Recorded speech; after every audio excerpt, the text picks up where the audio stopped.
Long before battles scarred the stars and legends carved their names into memory, there was only silence, the vast cradle of a galaxy dreaming itself into being, where light shimmered like breath upon water, and the first whispers of the Force stirred in the dark between suns, unseen but felt, eternal yet newborn. And it is here, at the beginning of all beginnings, that our journey begins, drifting softly across eras that rise and fade like the turning of constellations. Through this dreamlike voyage, you will not need to hurry, for time itself stretches wide and gentle, carrying us across ages where empires soared, where Jedi and Sith danced their endless duel of conviction, and where ordinary beings lived lives of fleeting beauty beneath the glow of alien skies. For every tale, no matter how small, threads itself into the fabric of this great tapestry. Imagine the galaxy not as a line to follow, but as an ocean, waves rising and falling.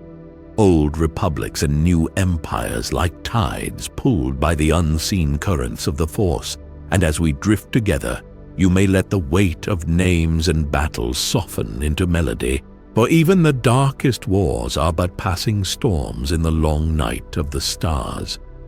First, we will see the dawn of creation, where the Force itself emerged as both light and shadow, guiding civilizations like a quiet hand. Then we will watch the Old Republic rise, a fragile alliance of worlds reaching toward peace, while Sith empires cast long shadows upon their triumphs. And from there, the High Republic gleams, golden and radiant, when the Jedi shone brightest as guardians of harmony, before the slow unraveling of politics, corruption, and ambition draws us to the tragic fall of the Republic. We will drift across the Clone Wars, where Jedi became generals and friends became enemies, through the rise of the Empire, where tyranny swallowed freedom and hope flickered like a candle against the wind, and then into the Age of Rebellion, where a farm boy dreamed of stars and carried upon his shoulders the weight of ancient prophecy, his story intertwining with scoundrels, princesses and masters who had long since fled into shadow. Yet our dream will not stop there, for the fall of the Empire leads to new struggles, to the rise of new orders, and the search for balance in a galaxy that never ceases to turn. And beyond even the Skywalker Saga lie myths yet unwritten, legends still whispered in cantinas, mysteries scattered in the dark corners of unknown space, all part of the same great river of time flowing endlessly forward. Tonight, you need not worry about remembering every name, every date, every battle, for the stars remember for us, and they whisper their stories in gentle rhythm, carrying us from one age to another with the patience of eternity. You need only listen to let the cadence of history become the lullaby of a galaxy that has always lived, not in war, but in memory and in hope. So close your eyes and see the constellations turn. Feel the weight of countless generations settle softly like a blanket, and allow yourself to drift with us now into a galaxy in dreams, where past and future are but chapters in a single endless story, and where the Force, eternal and infinite, binds it all together, guiding us gently into sleep beneath the quiet glow of a million suns. Before there were Jedi, before there were Sith, before even the great republics and empires that would one day rise and fall across 1,000 generations, there was only silence. The long hush of a galaxy still forming itself from clouds of fire and light, stars birthing and dying in quiet succession, worlds cooling under oceans of time.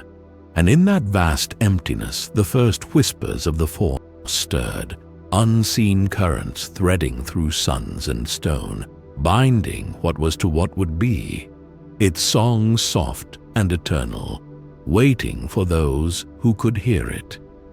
In the earliest ages, civilizations rose from darkness like candles flickering against the void,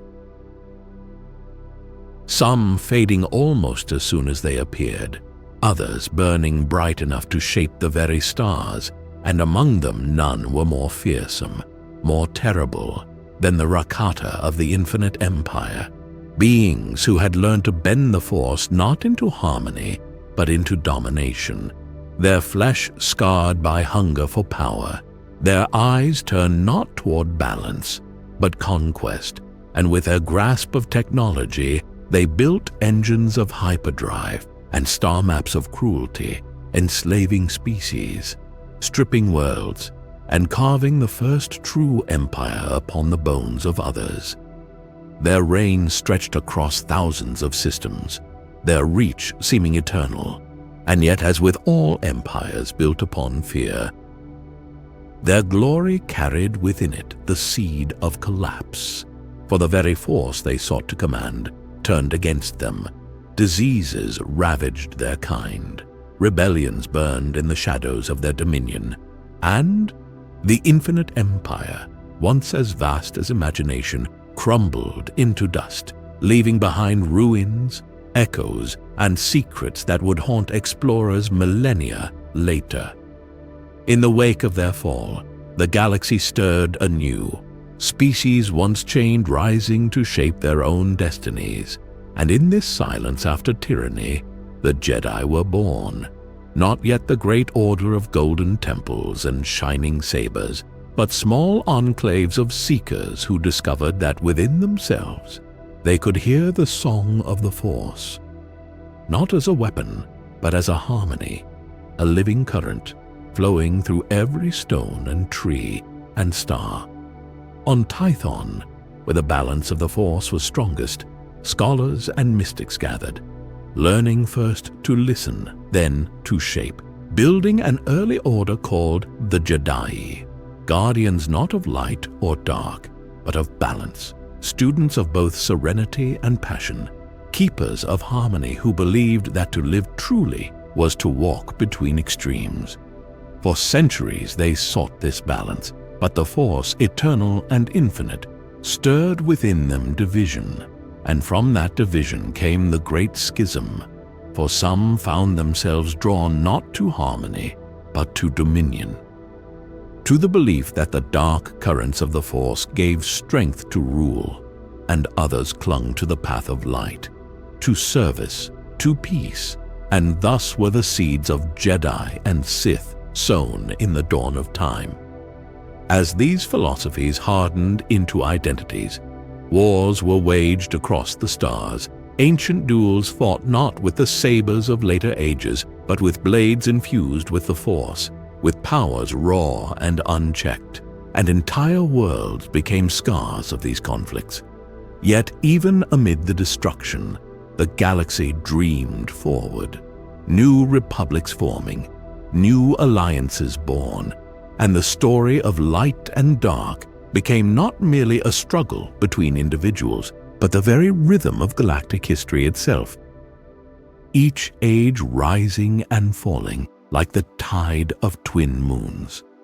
From this dawn came the pattern we will follow in every era, a galaxy reaching upward toward peace, then falling into shadow, then rising once more, each cycle reminding us that balance is not an end, but a journey.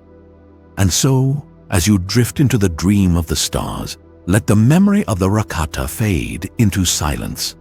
Let the whispers of the Jedi wash over you, and know that from this beginning came all the stories that follow. The endless turning of the galaxy's tale, a lullaby written in light and shadow, carrying us gently onward into the next chapter of time. Each age rising and falling like the tide of twin moons. From this dawn came the pattern we will follow in every era, a galaxy reaching upward toward peace, then falling into shadow, then rising once more, each cycle reminding us that balance is not an end, but a journey. And so, as you drift into the dream of the stars, let the memory of the Rakata fade into silence. Let the whispers of the Jedi wash over you, and know that from this beginning came all the stories that follow. The endless turning of the galaxy's tale, a lullaby written in light and shadow, carrying us gently onward into the next chapter of time. The long silence after the fall of the Rakata, when their infinite empire lay scattered in ruins and their monuments were swallowed by vines and sand, the galaxy entered an age of fragile renewal. For though the shadow of their dominion had scarred countless worlds, new civilizations rose in the quiet, learning again to build, to trade, and to dream beneath skies now free of chains. And in this rebirth, the Force began to whisper more clearly to those who could hear it, not as a weapon of conquest, but as a living song carried in the breath of wind, in the roots of trees, in the quiet hum of starlight. On the world of Tython, a place where the currents of the Force surged with unique intensity. The long silence after the fall of the Rakata, when their infinite empire lay scattered in ruins and their monuments were swallowed by vines and sand, the galaxy entered an age of fragile renewal. For though the shadow of their dominion had scarred countless worlds, new civilizations rose in the quiet, learning again to build, to trade, and to dream beneath skies now free of chains. And in this rebirth, the Force began to whisper more clearly to those who could hear it, not as a weapon of conquest, but as a living song carried in the breath of wind, in the roots of trees, in the quiet hum of starlight. On the world of Tython, a place where the currents of the Force surged with unique intensity. Their dream of perfect balance splintered into the two great traditions that would define the galaxy's future: the Jedi, guardians of the light, and the Sith, seekers of the dark. Their first wars were unlike any that followed, fought with blades of metal imbued with the Force, with rituals older than memory, with tempests of energy unleashed by wills untempered, and the scars of those battles still lay across forgotten worlds. Deserts blasted into glass, forests burned into ash, skies turned red with the fire of conflict. Yet even in their struggle, myths were born. Stories passed from one age to another of heroes who sacrificed, of villains who conquered, of choices that shaped destinies. And these myths became the heartbeat of galactic history, echoed in every age to come. The Republic, still young, looked to the Jedi as protectors, while the Sith, exiled to the shadows, nursed their hatred and their hunger. And thus the cycle began, the eternal rhythm of rise and fall, of peace and war, of hope and despair, that would echo across millennia. To listen to this dawn is to hear not only the beginning of the Jedi and Sith, but the beginning of the galaxy's eternal story, one that would repeat itself in endless forms, empires rising like suns, falling like shadows, the Force flowing ever onward, waiting for those who would listen, waiting for those who would dream. And so the dawn of the galaxy lingers not as a time of silence, but as a lullaby, the quiet song from which every tale begins, the first breath of the Force upon the stars. After the silence of the galaxy's dawn and the first fractures of the Jedi, the stars began to gather into something greater, and so was born the Galactic Republic, a union of worlds bound not by conquest, but by hope, their banners of unity stretching across the core and then outward, shining like lanterns in the dark, each new system adding its voice to the promise that diplomacy, not domination, might guide the galaxy into peace. And at the heart of this fragile yet ambitious experiment stood the Jedi, who had shed the title of Jedi and embraced the code of light, becoming protectors of the Republic rather than seekers of balance. Their temples rising upon Coruscant, their ranks swelling with knights sworn to defend not only the galaxy, but the ideals of justice and harmony. The Old Republic was vast and sprawling, a patchwork of species and cultures, each system governed by its own traditions, yet bound together by the Galactic Senate, where voices echoed in endless debate, sometimes noble, sometimes petty, yet always striving, at least in vision, toward collective good. And for centuries this order flourished, its golden towers gleaming, its trade routes weaving prosperity from core to rim, its fleets ensuring safety upon the stars. But where light gathers, shadows lengthen, and so it was with the Sith, the fallen heirs of the Jedi schism, who grew in secret upon distant worlds, honing their hatred, codifying their power into dark rituals, building empires of cruelty in the outer rim, and waging wars to reclaim the galaxy they believed was theirs by right. Their clashes with the Jedi burned like storms, great Sith wars that scarred whole planets, battles where legions of red-bladed warriors faced lines of Jedi knights, and where masters of the dark side, like Naga Sadow, Freeden Nad, and Exar Kun, sought to break the Republic's light forever. These wars, fierce and terrible, left ruins that endured for millennia, tomb worlds like Korriban echoing with whispers of the Sith Lords entombed within, while the Jedi rebuilt again and again, their resilience like the dawn rising after every night. In the midst of war, legends arose, Jedi who stood against impossible odds, Sith who nearly toppled the Republic, fleets that clashed in the void with such fury that the scars of battle lingered in the stars themselves, nebulae colored by fire and wreckage. Yet the Old Republic endured, for though it stumbled, though corruption at times seeped into its Senate, though greed tempted its leaders, the dream of unity outlived each trial, and the Jedi's devotion to service steadied its course.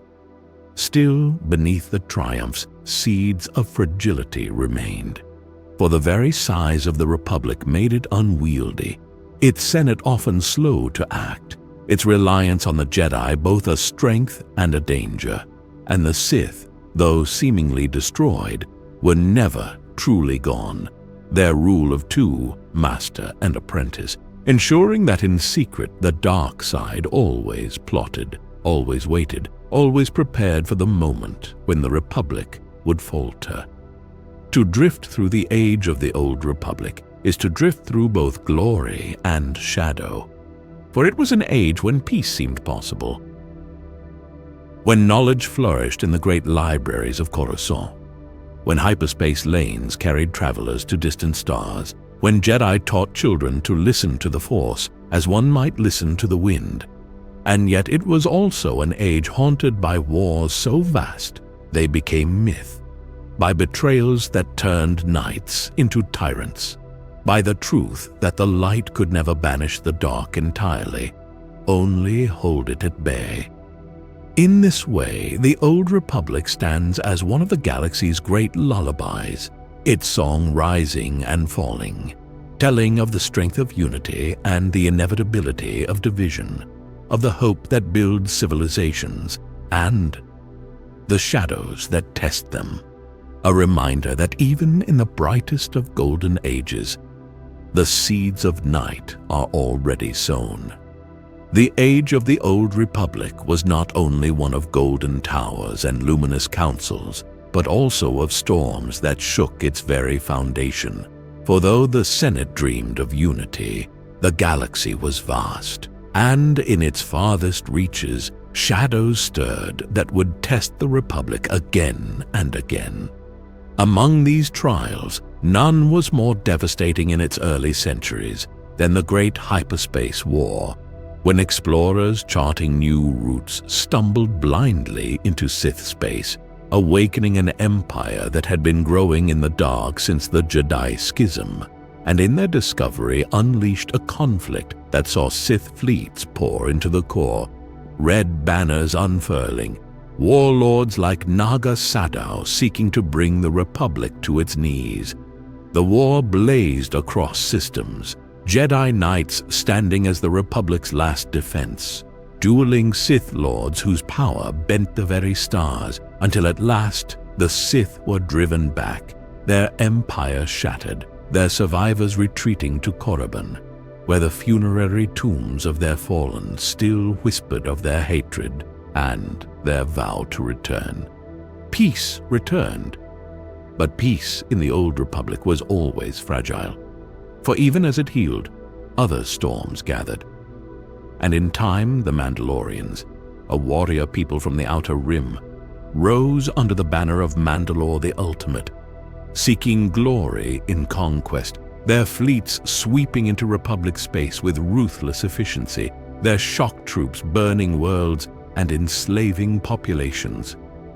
The Republic faltered before such ferocity, and it was the Jedi who again bore the burden of response, though here too tragedy was born, for the Order hesitated, unwilling to enter the war without full sanction, while among their ranks some, like the brilliant Knight Revan, defied the Council, rallying followers to fight where others would not. The Mandalorian Wars raged with fire and ruin.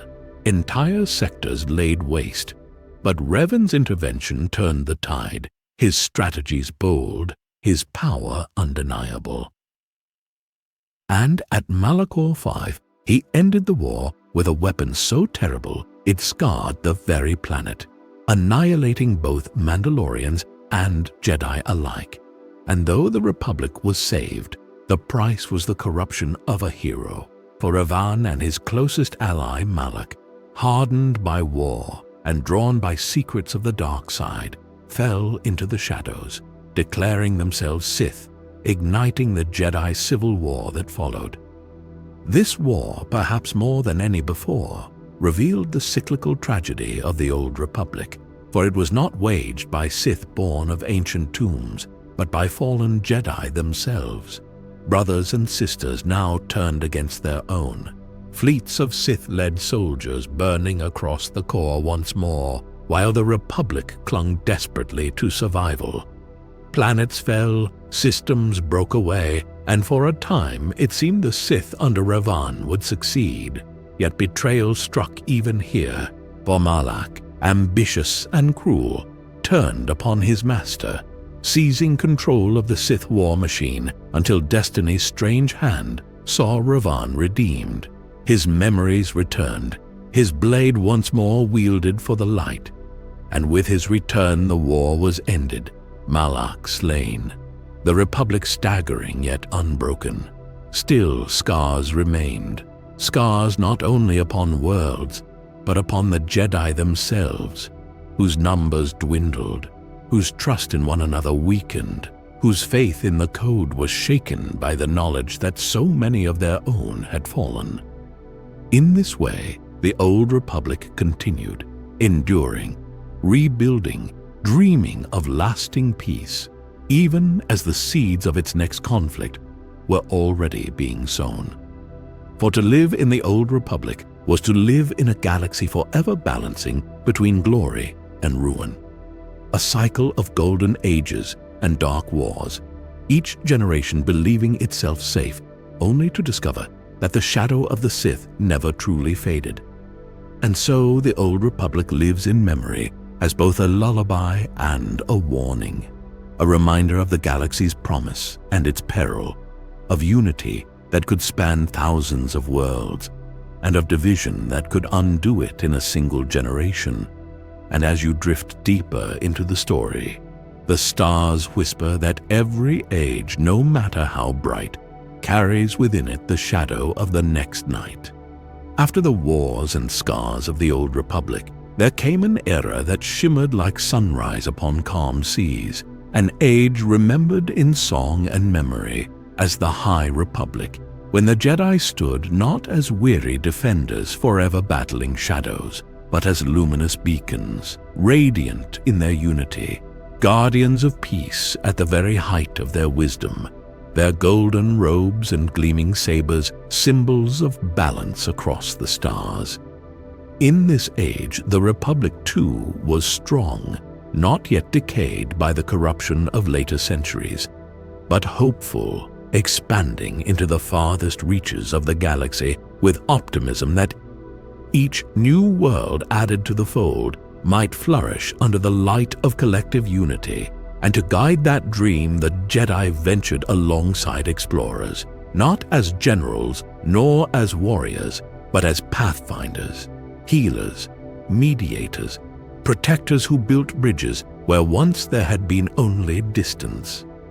At the heart of this vision was the construction of the Starlight Beacon, a monumental station standing like a lantern at the edge of the Outer Rim, a symbol of aid and safety where Jedi and citizens alike could gather, a promise that no world was too far, no traveler too lost to be beyond the Republic's reach. And it was said that when its light shone across the void, hope itself seemed closer. In this High Republic, the Jedi were many, not yet bound by the rigidity of codes and dogma, but diverse in philosophy, in lightsaber design, in interpretation of the Force, with Wookiee Jedi, Ithorian Jedi, and countless others standing shoulder to shoulder, their order vast enough to accommodate differences without breaking, their faith still strong enough to bind them together. But even golden ages are not without shadow, and in this time, two threats rose to test the brilliance of the Jedi, the Nihil and the Drengir. The Nihil, marauders of the void, drifted like storms across the galaxy, led by ruthless tempest runners who used chaos itself as their weapon, striking not with honor, but with terror, sowing destruction across the Outer Rim. Their greatest strength lay not in fleets or numbers, but in paths through hyperspace known only to them, the secret routes that let them appear where no defense was ready, vanish before pursuit, and strike again with merciless unpredictability. Against them, the Jedi learned to adapt, to protect not only with sabers, but with foresight, to shield not only worlds, but the fragile hope of settlers who feared that every whisper of thunder might herald the Nihil's return. The Drengir, by contrast, were no marauders of technology, but ancient horrors of nature itself. Plant-like monstrosities awakened from long dormancy, their roots stretching deep into dark soil, their minds connected in a great hive mind of hunger, spreading corruption and death, feeding upon life with no mercy, a reminder that not all threats came from greed or ambition, but from the very wildness of creation. The battles against these foes were fierce, yet they also revealed the depth of the Jedi's compassion, for they fought not for conquest, but to heal, not to dominate, but to preserve. And in each victory, the galaxy's trust in them deepened, their image burnished not as warriors, but as guardians. In the High Republic, the Jedi convened in the grand halls of Coruscant's temple, its spires gleaming in the sun. Yet they also roamed freely, stationed in distant outposts, walking among the people, listening, guiding, living as part of the galaxy they served rather than above it. And it was said that in those days the Force itself seemed more harmonious, its light brighter, its balance steadier. Yet beneath the splendor, threads of fate were already weaving the next age.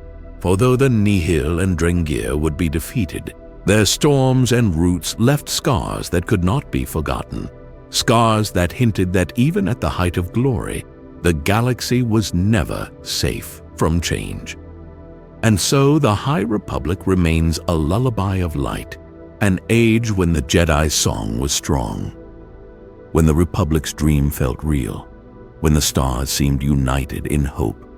But like all lullabies, it ended, its final notes fading into silence as new shadows crept across the horizon, reminding us that no golden age lasts forever, and that in the turning of the galaxy, light and dark will always follow one another, like the twin moons of Tython, eternally bound. Yet even in this golden age of shining temples and radiant ideals, the High Republic carried within it the threads of tragedy. For no light burns forever without casting a shadow, and in time the storms that had tested its resolve returned fiercer than before, culminating in the fall of Starlight Beacon, the very symbol of its promise, which became both a triumph of hope and a wound that revealed the fragility beneath.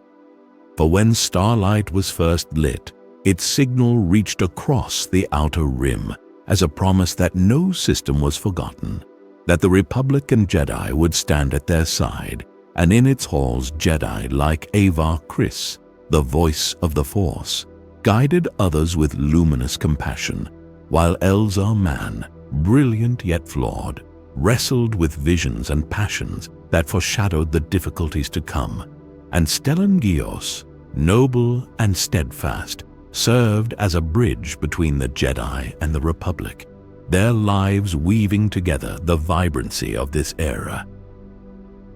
But the Nihil, ever lurking like storms on the horizon, did not vanish in defeat. Under the cunning and ferocity of Marchion Ro, they grew more dangerous, striking with precision, their raids no longer simple marauding, but carefully orchestrated campaigns meant to unravel the Republic's expansion. Marchion Ro revealed the hidden power of the Leveler, a creature that could unmoor Jedi from the Force itself, turning their greatest strength into terror. And with this weapon, he transformed the Nihil from raiders into existential threats, shaking the Jedi at their very foundation. The Drengir too, though repelled, continued to creep across forgotten worlds, a reminder that darkness could grow from soil and shadow as easily as from ambition. And then came the fall of Starlight Beacon, a cataclysm engineered by the Nihil that tore the great station apart, sending it tumbling from the sky, flames streaking across the outer rim like the very stars themselves were dying. And in its collapse, countless lives were lost, Jedi and citizens alike, their screams echoing through the Force as a dirge for the golden age that was ending. For the first time in centuries, the Republic's dream faltered, its faith shaken, its expansion slowed, and the Jedi, once untouchable in their unity, found themselves burdened with doubt. Their vision clouded, their hearts heavy with failure. The fall of the beacon was more than the loss of a station. It was the loss of innocence, the moment when the galaxy realized that the High Republic's light could be dimmed. And though the Jedi fought bravely on, holding together systems still threatened by the Nihil, the golden radiance of their era now bore the first tarnish of decline. Still, legends lingered. Avar Kriss's heroism, Elzar Mann's redemption, Keeve Trennis's courage, and countless unnamed Jedi who gave their lives in defense of peace, their stories forming the lullabies that carried the Order through its grief. But in the larger tide of history, the High Republic's fall whispered of what was to come. The complacency that would take root, the Senate's growing entanglement with bureaucracy, the Jedi's slow drift into rigid doctrine, the seeds of disillusionment that would bloom in the next age, until at last their fall would echo not in one station's collapse, but in the destruction of an entire order. And so the High Republic lives in memory, not only as an age of light, but as a reminder of how fragile even the brightest eras can be, how quickly hope can fall, and how every golden dawn carries with it the inevitability of dusk. the song of triumph fading into the quiet hush of night. The decline of the Galactic Republic was not sudden, not a single fall from grace, but a slow unraveling, a quiet rot that spread through its Senate, its courts, and even its protectors, until at last the Republic that had once united 1,000 worlds became hollow, its golden banners little more than faded cloth, its ideals recited without conviction, and into this decay stepped those who would shape its end. In the Senate, corruption grew rampant. Delegates swayed not by the needs of their people, but by credits and influence. Corporations like the Trade Federation and banking clan tightening their grip until the dream of unity became shackled by greed. And while ordinary citizens still clung to the belief that the Republic represented fairness, behind closed doors deals were struck that left entire systems abandoned to suffering. The Jedi, once luminous guardians of balance, found themselves drawn deeper into politics, their temple spires gleaming on Coruscant, but their hearts growing troubled, for their roles shifted from seekers of wisdom to enforcers of the Senate's will. And while they told themselves they served peace, doubt lingered in quiet corners. Were they still servants of the Force, or had they become tools of politicians? Among them, one voice grew disillusioned more quickly than the rest, that of Count Dooku, a nobleman of Sereno and once a revered Jedi master whose sharp mind saw the corruption and complacency festering in both Senate and Council, and who began to question whether the Order had lost its way. His departure from the Jedi reverberated like a crack across the temple, for though some saw it as a tragedy, others dismissed it as pride, not realizing that his disillusionment would become one of the threads that unraveled the Republic itself. Into this climate of rot and doubt rose a figure hidden in plain sight. Senator, then Chancellor, then Master of all, Darth Sidious, cloaked in the guise of Sheev Palpatine, whose smile concealed a plan centuries in the making. Through manipulation of crisis and fear, he positioned himself as the savior of democracy while weaving the strands of its destruction, and the galaxy, weary of endless debate and hungry for order, welcomed him. The first great test came with Naboo, a peaceful world caught in the tightening grip of the Trade Federation, whose blockade and invasion, sanctioned by greed and orchestrated by Sidious himself, revealed both the Senate's paralysis and the Jedi's entanglement. For though Qui-Gon Jinn and Obi-Wan Kenobi fought bravely to protect Queen Amidala, and though young Anakin Skywalker, slave-born and strong with the Force, emerged from that chaos as a child marked by destiny, the greater story was the shadow behind it all. The Sith, thought destroyed for millennia, revealed again in the duel with Darth Maul, his red blade cutting into the heart of prophecy, striking down Qui-Gon and reminding the Jedi that their vigilance had not prevented the return of their oldest enemy.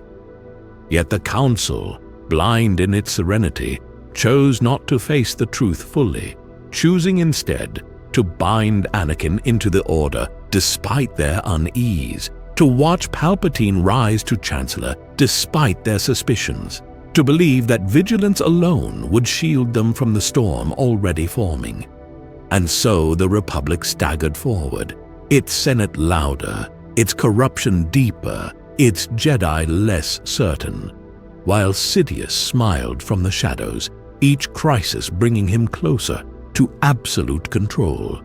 For the fall of the Republic was not a collapse of stone towers in a single night, but the slow fading of light, the erosion of trust, the silence of ideals abandoned, until the galaxy, tired of waiting for justice, turned to a leader who promised order, not realizing that in his hands, order would come only through chains. And so, as this age darkened, the stars whispered that the fall of the Republic was not only a political tragedy, but a spiritual one, The story of guardians who lost their way, of leaders who traded vision for power, and of a people who surrendered freedom for the illusion of safety, setting the stage for the darkest night yet to come. The unraveling of the Republic deepened not with a single crisis, but with a cascade of orchestrated tensions, each one carefully engineered by Palpatine and his hidden apprentice to push the galaxy toward fracture. And so it was that Count Dooku, once a Jedi Master, now cloaked as the enigmatic leader of the Separatists, stepped from the shadows to become both symbol and spearhead of discontent, presenting himself not as a Sith Lord, but as a noble statesman who had seen the Republic's corruption firsthand and chosen to break away. His words carried across the stars like thunder, resonating with systems tired of being exploited by taxation, neglected by the Senate, or suffocated by bureaucracy, and one by one worlds declared independence, joining the confederacy of independent systems, their banners of secession multiplying until the Republic trembled. Palpatine, feigning reluctance, lamented the growing crisis even as he fanned its flames, allowing the Senate to debate endlessly while whispers of war spread through corridors and marketplaces alike, fear seeping into the hearts of citizens who longed for safety. The Jedi, caught between their duty to peace and their loyalty to the Republic, found themselves increasingly uneasy. For though they sensed Dooku's hand in the Separatist movement, they could not prove the Sith's guiding presence behind it, and so their debates turned inward. Should they act as peacekeepers or generals? Should they seek diplomacy or prepare for war? In this uncertainty, Palpatine tightened his grip, presenting himself as the calm amid the storm, the only one strong enough to navigate the Republic through chaos. And when the Separatist threat reached Naboo once more, when Queen Amidala's successor found herself targeted by assassins, it was Palpatine who suggested assigning Jedi as protectors, subtly binding them closer to political duty. And it was in this crucible that Anakin Skywalker, now grown, re-entered Amidala's life, their bond sparking in the shadows even as it drew him further along a path the Council could not control. The crisis escalated with the revelation of the droid armies being amassed under Dooku's command, and the Republic, long unarmed and complacent, faced the grim truth that peace had left them vulnerable. And yet conveniently, an army already existed, commissioned in secret years earlier under Sifo Dyas, completed by the Kaminoans under the manipulations of Sidious and Tyrannus, a clone force bred for obedience, ready to fight the war before the war had even been declared.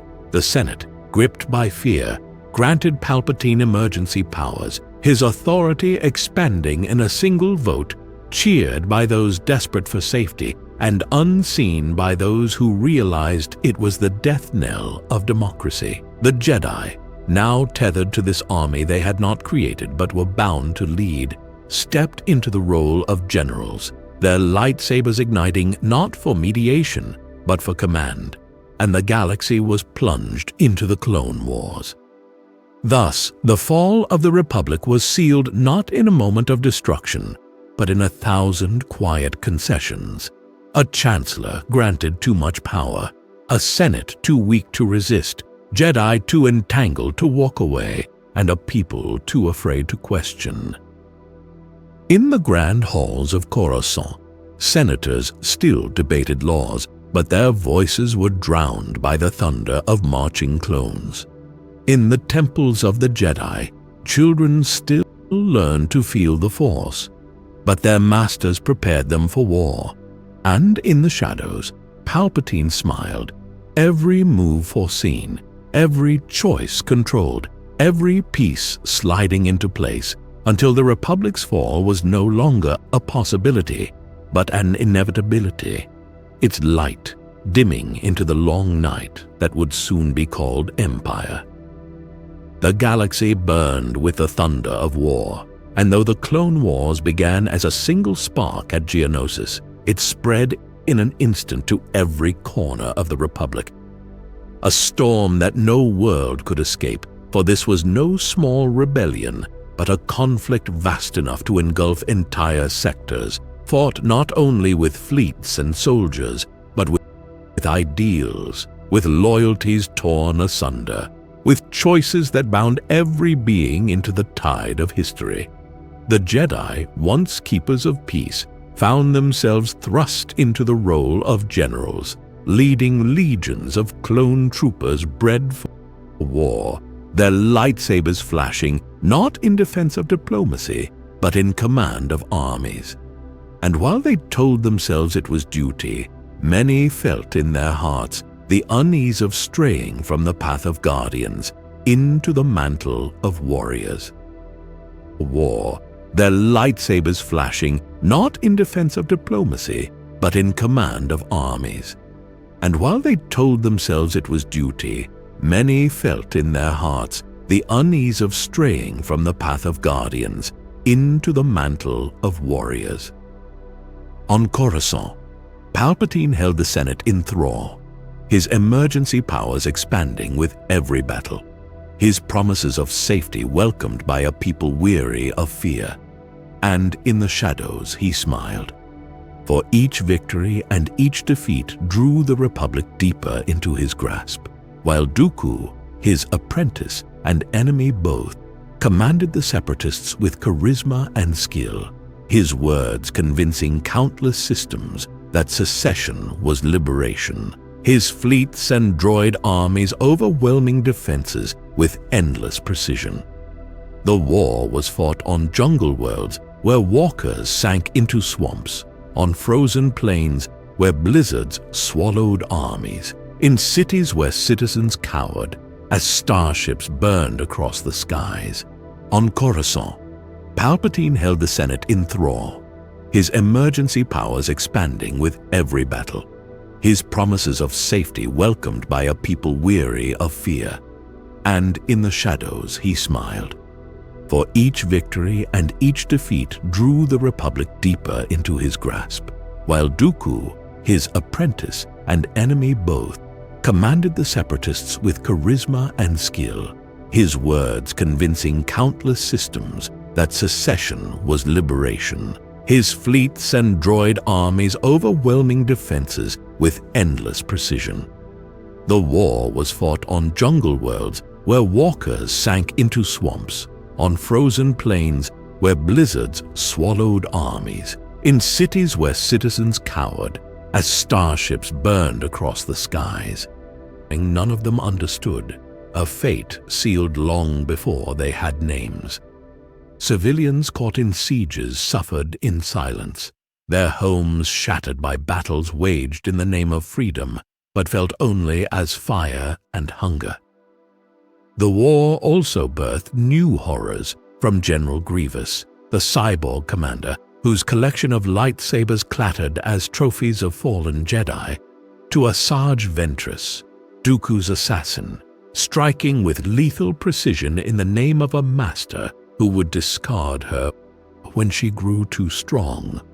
And though the Jedi won victories, though their strategies were brilliant, the longer the war dragged on, the more their numbers dwindled, the more their spirits frayed, and the more they became what they had sworn never to be, soldiers fighting in a war with no true end.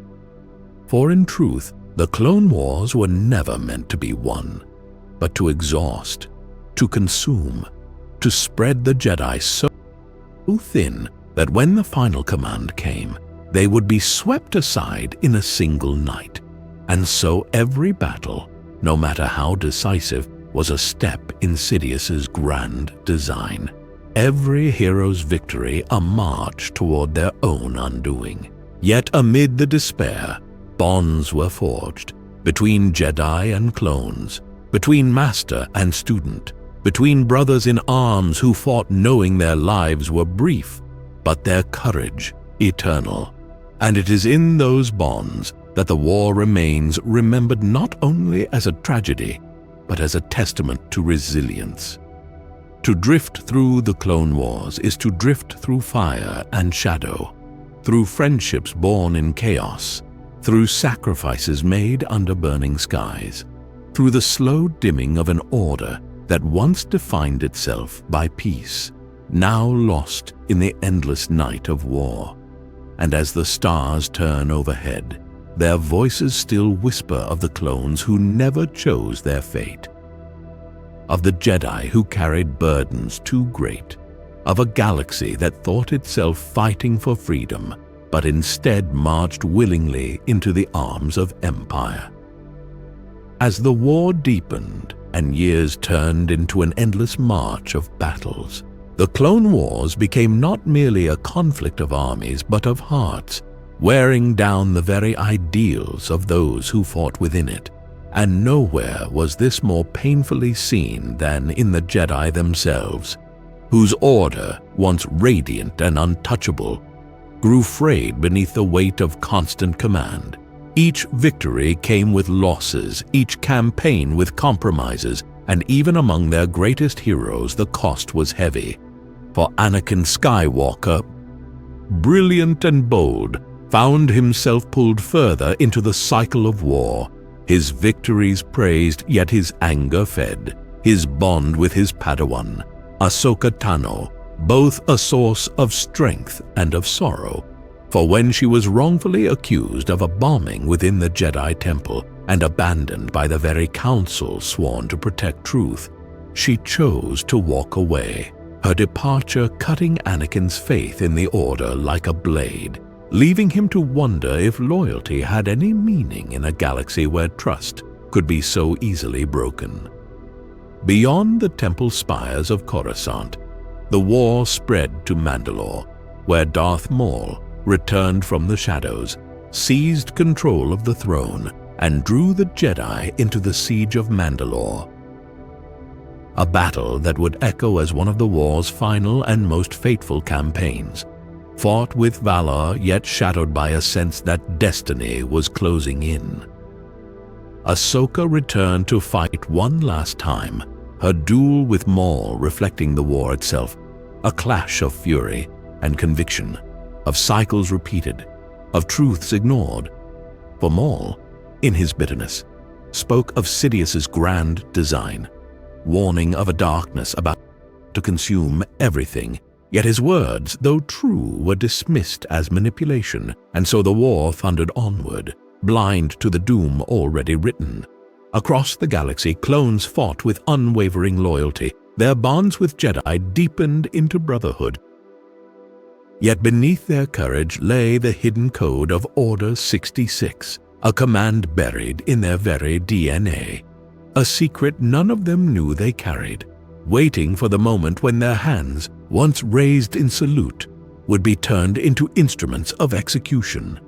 General Grievous ravaged systems with his mechanical ferocity, dueling Jedi with stolen sabers, while Dooku continued to play the part of separatist leader, his every action orchestrated not for victory, but for Palpatine's greater design.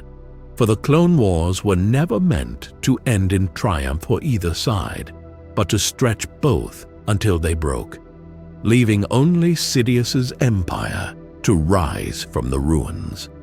The Senate, once filled with debate, surrendered more and more to Palpatine's hand, granting him emergency powers that became permanent, his voice a constant reassurance that the Republic still stood strong, even as he stripped away its freedoms one decree at a time.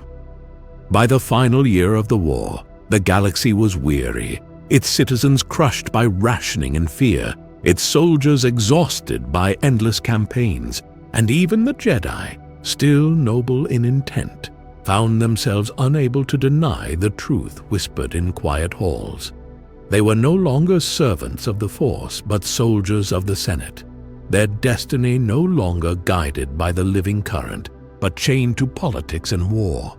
Yet even in this twilight, courage shone. Heroes like Rex, Cody, and legions of clones who fought not for glory, but for one another.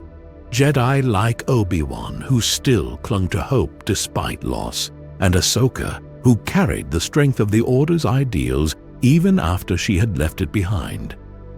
But the lullaby of the Clone Wars was never one of peace. It was a dirge in disguise, a song leading the galaxy gently, unknowingly, into the night.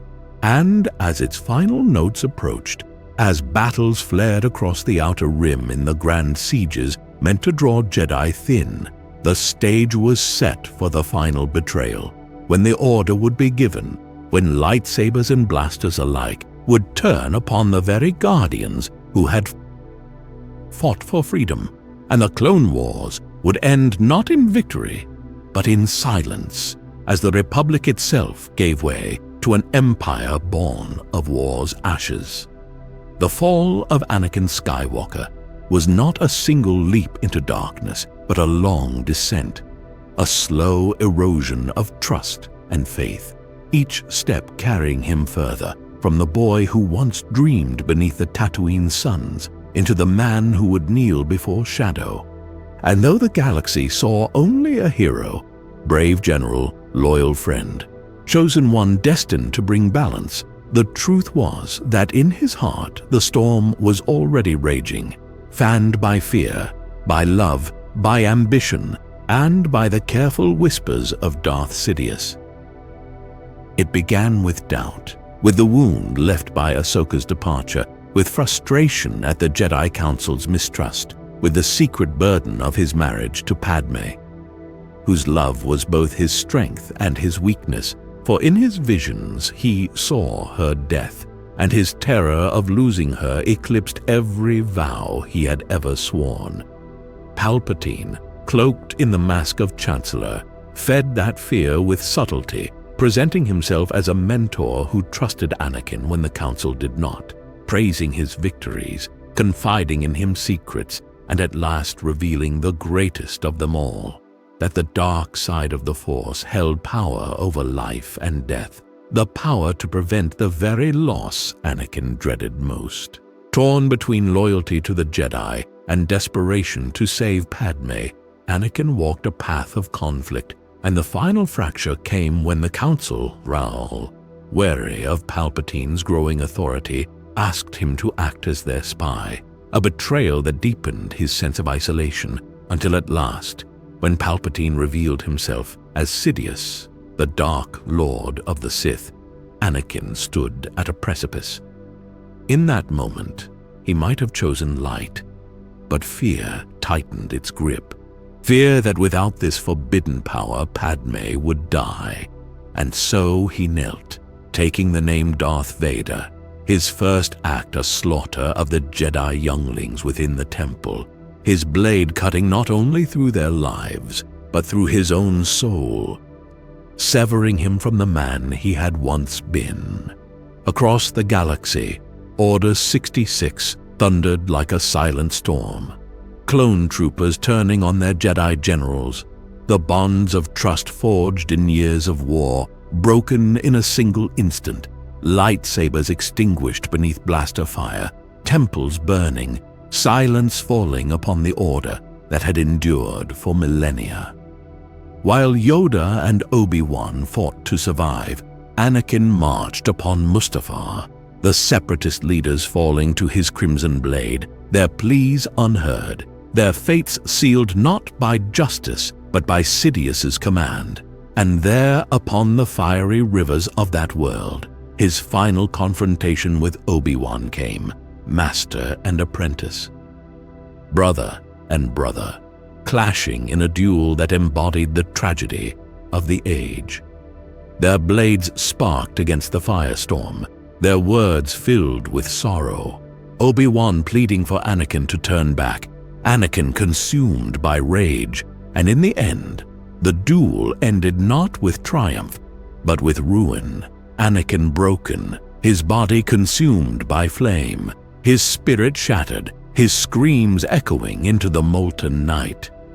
Sidious came to him then, lifting the burned shell of the Chosen One, remaking him in iron and shadow, encasing him in black armor and breath that would forever mask the man beneath.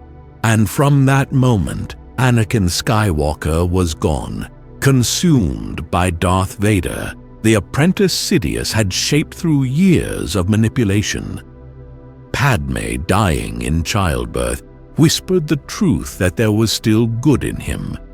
But Anakin could not hear, his mind lost in grief and fury, his heart sealed behind a mask that would define him for decades to come. The galaxy awoke to an empire. The Republic transformed. The Jedi destroyed.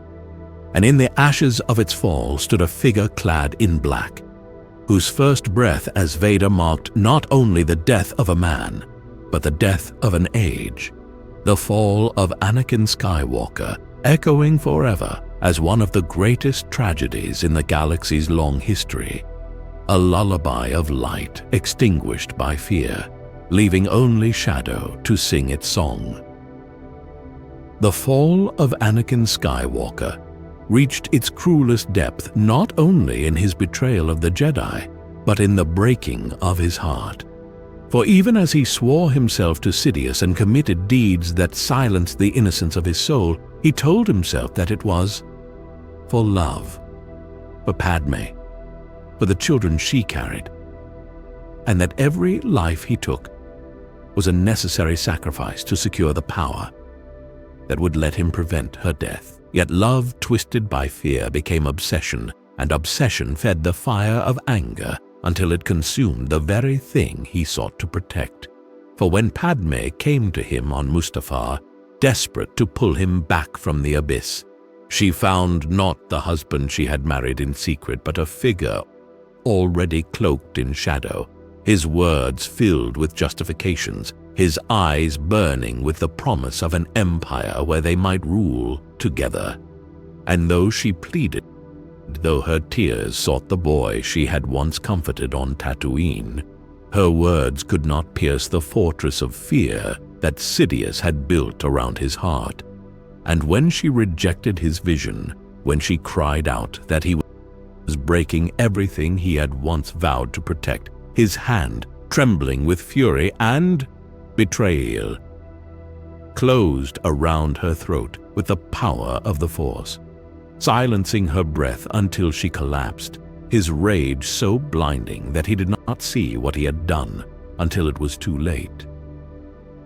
Obi-Wan, stepping from the ship's shadow, bore witness to this tragedy, his heart heavy with sorrow, and their duel that followed was not merely of blade against blade, but of brother against brother, master against apprentice, two lives entwined, now torn apart by grief and betrayal, their fight carrying them across platforms above rivers of fire, each strike echoing not only the clash of destiny, but the cries of all they had lost. And while their blades sang, across the galaxy, the Jedi Order fell in silence, clones turning upon the friends they had once trusted, Order 66 transforming laughter and loyalty into betrayal and blaster fire, temples and outposts alike drowned in death. Children cut down, masters overwhelmed, the order that had endured for thousands of years destroyed in a single breath of treachery. By the time Obi-Wan struck Anakin down, severing his limbs and leaving him burning upon the black sands of Mustafar, the Republic was already gone, its Senate chamber echoing with Palpatine's thunderous voice, declaring the birth of the Empire, its citizens cheering the end of war without knowing that freedom itself had died. Padme, broken-hearted, gave birth to twins, Luke and Leia, before her strength failed, her final words a whisper that there was still good in Anakin, though he could not hear them through the mask that Sidious would seal upon him. The black armor, the respirator's hiss, the final coffin of flesh and machine that transformed him into Darth Vader.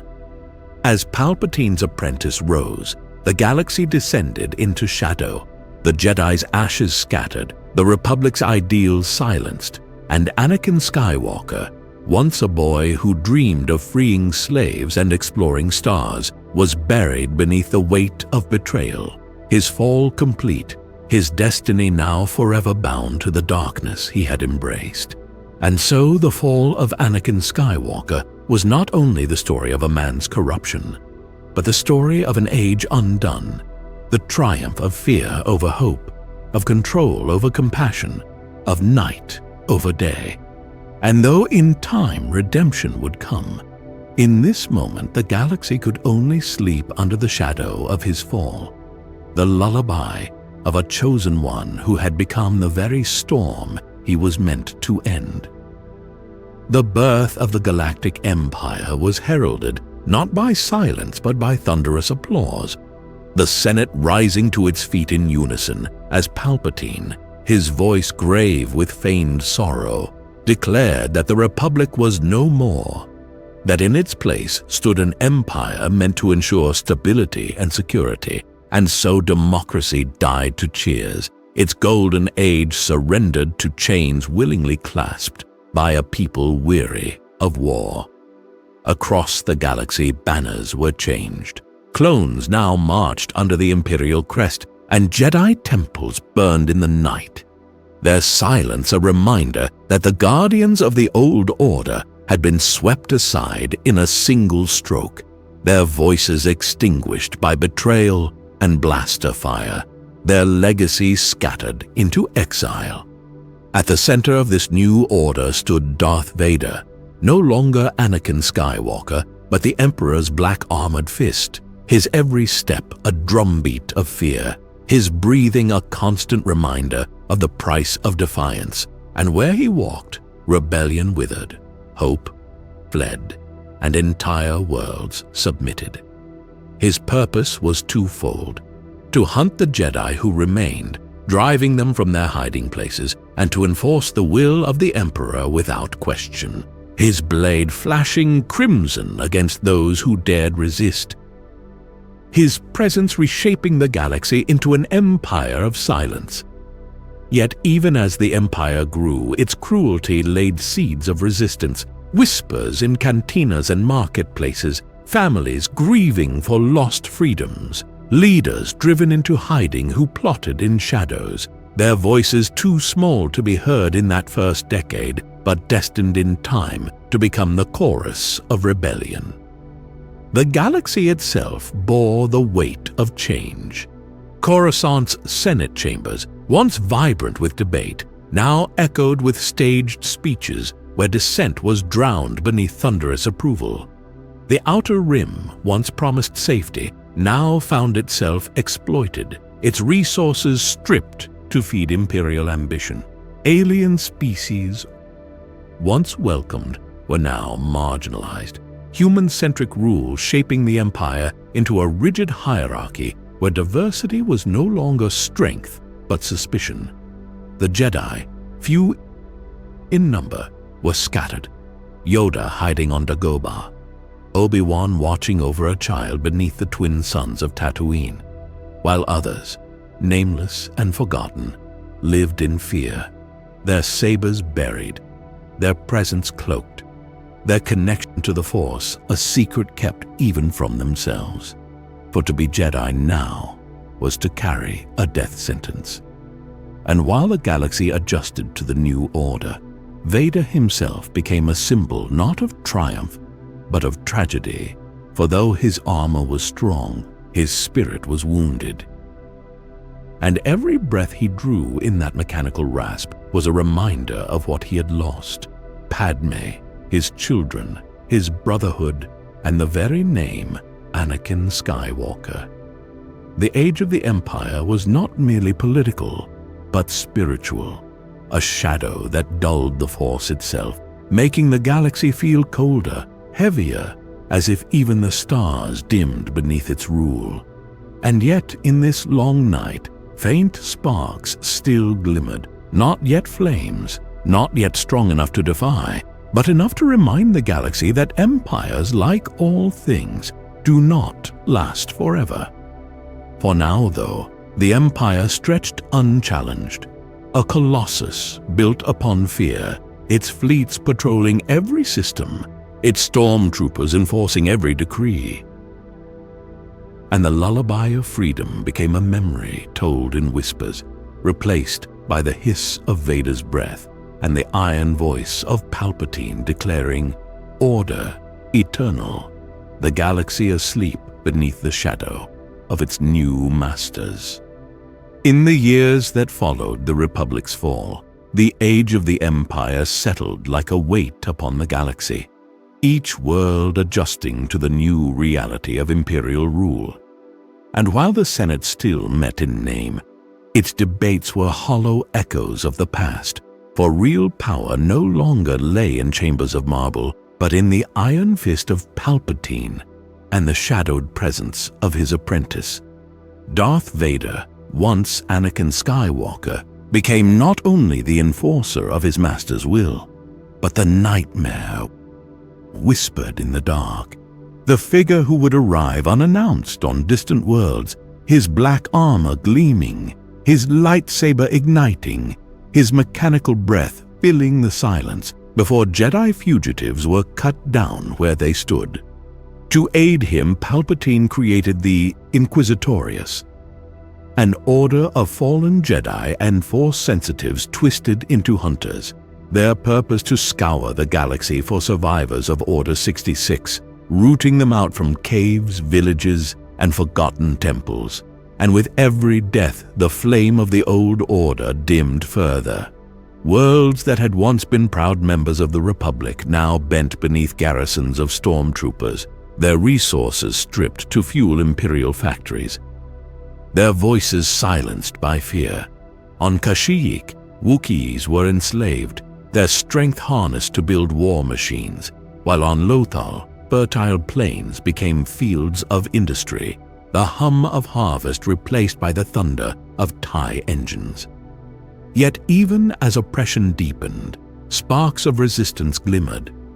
Bail Organa of Alderaan worked quietly to shelter those in need. Mon Mothma raised her voice against tyranny, even as she risked her life in the Senate. And in the shadows, more radical figures like Saw Gerrera carried forward the fight begun on Onderon, his cells of partisans striking hard and vanishing into the night, their methods brutal, but their defiance unbroken. The Emperor watched, unconcerned, for he believed his power eternal.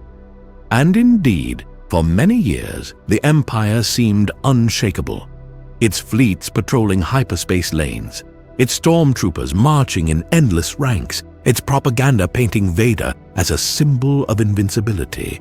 Yet beneath the silence of control, discontent grew, carried in whispers between merchants, in the songs of enslaved workers, in the longing of ordinary beings who remembered freedom. And Vader himself, though feared by all, carried within him a wound that no victory could heal. For though he hunted Jedi with merciless precision, though he crushed dissent with his mechanical grip, every duel, every death was haunted by memory. The ghost of Obi-Wan's sorrowful gaze, the sound of Padme's last breath, the knowledge that he had destroyed the very things he had sworn to save. In this contradiction, the Empire's story unfolded, outwardly unchallenged, inwardly fragile, its ruler obsessed with absolute control, its enforcer torn between rage and grief, its citizens crushed, yet never entirely silenced.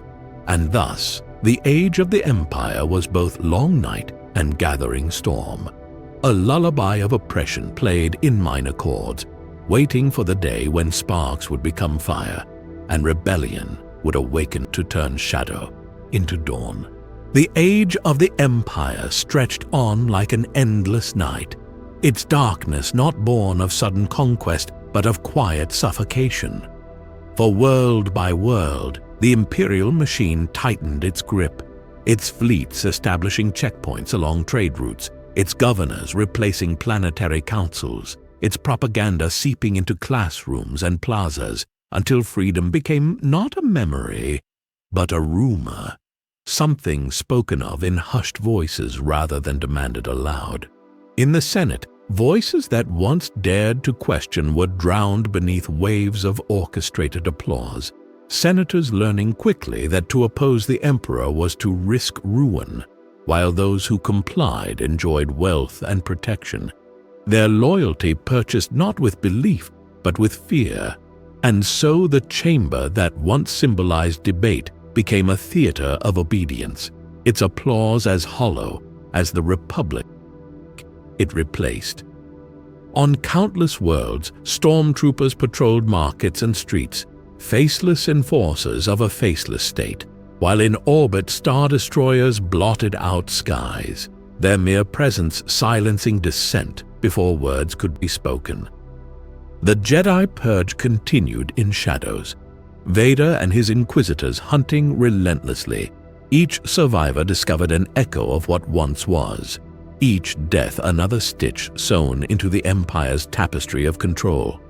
Yet, for Vader himself, each duel with a former brother or sister of the Order tore at wounds he could never heal, his strikes heavy with rage but hollow with grief, his victories leaving him colder, more bound to the mask that defined him.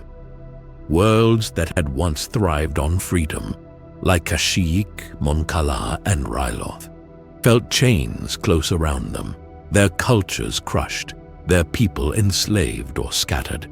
Yet amid this oppression, whispers spread in secret, cells of resistance forming in basements and forests, couriers carrying coded messages through hyperspace, small sparks of rebellion daring to dream of something beyond the Emperor's shadow.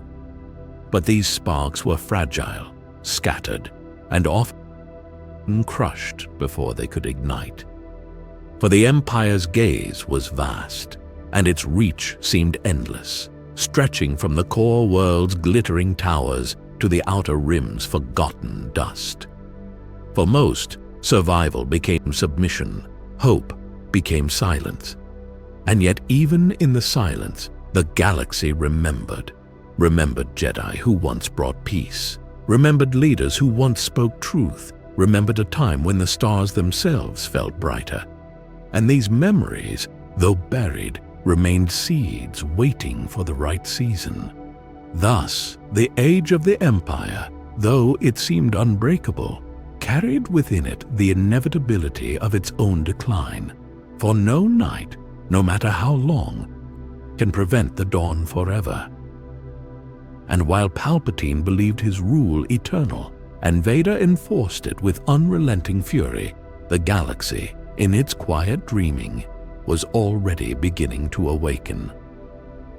The long night of the Empire seemed endless, its grip suffocating and its voice unchallenged. But in the quiet corners of the galaxy, in the whispers of hidden cells and the secret meetings of brave leaders, hope began to take form. Fragile at first, scattered and uncertain, yet destined to grow into a force that even Palpatine's fleets could not silence. And this hope found its true beginning in a princess, a scoundrel, a farm boy, and an old hermit.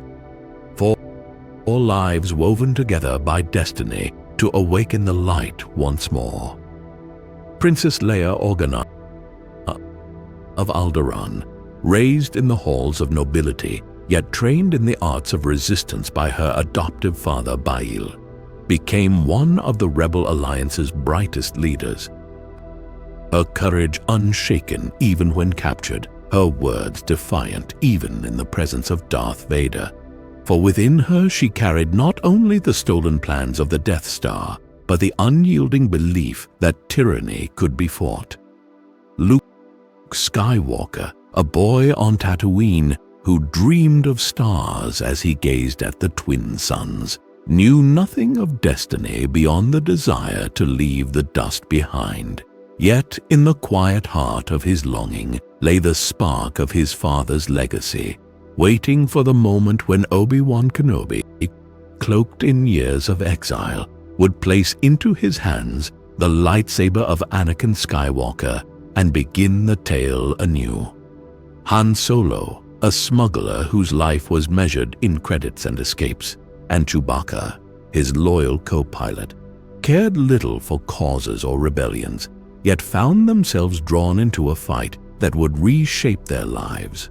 For beneath Han's cynicism lay a heart still capable of courage, and beneath his quest for freedom lay the truth that real freedom was never found alone. And so it was that these lives converged in the desert, drawn together by fate, by danger, by the relentless pursuit of Vader and the Empire's stormtroopers, and in that convergence the first true notes of rebellion began to rise.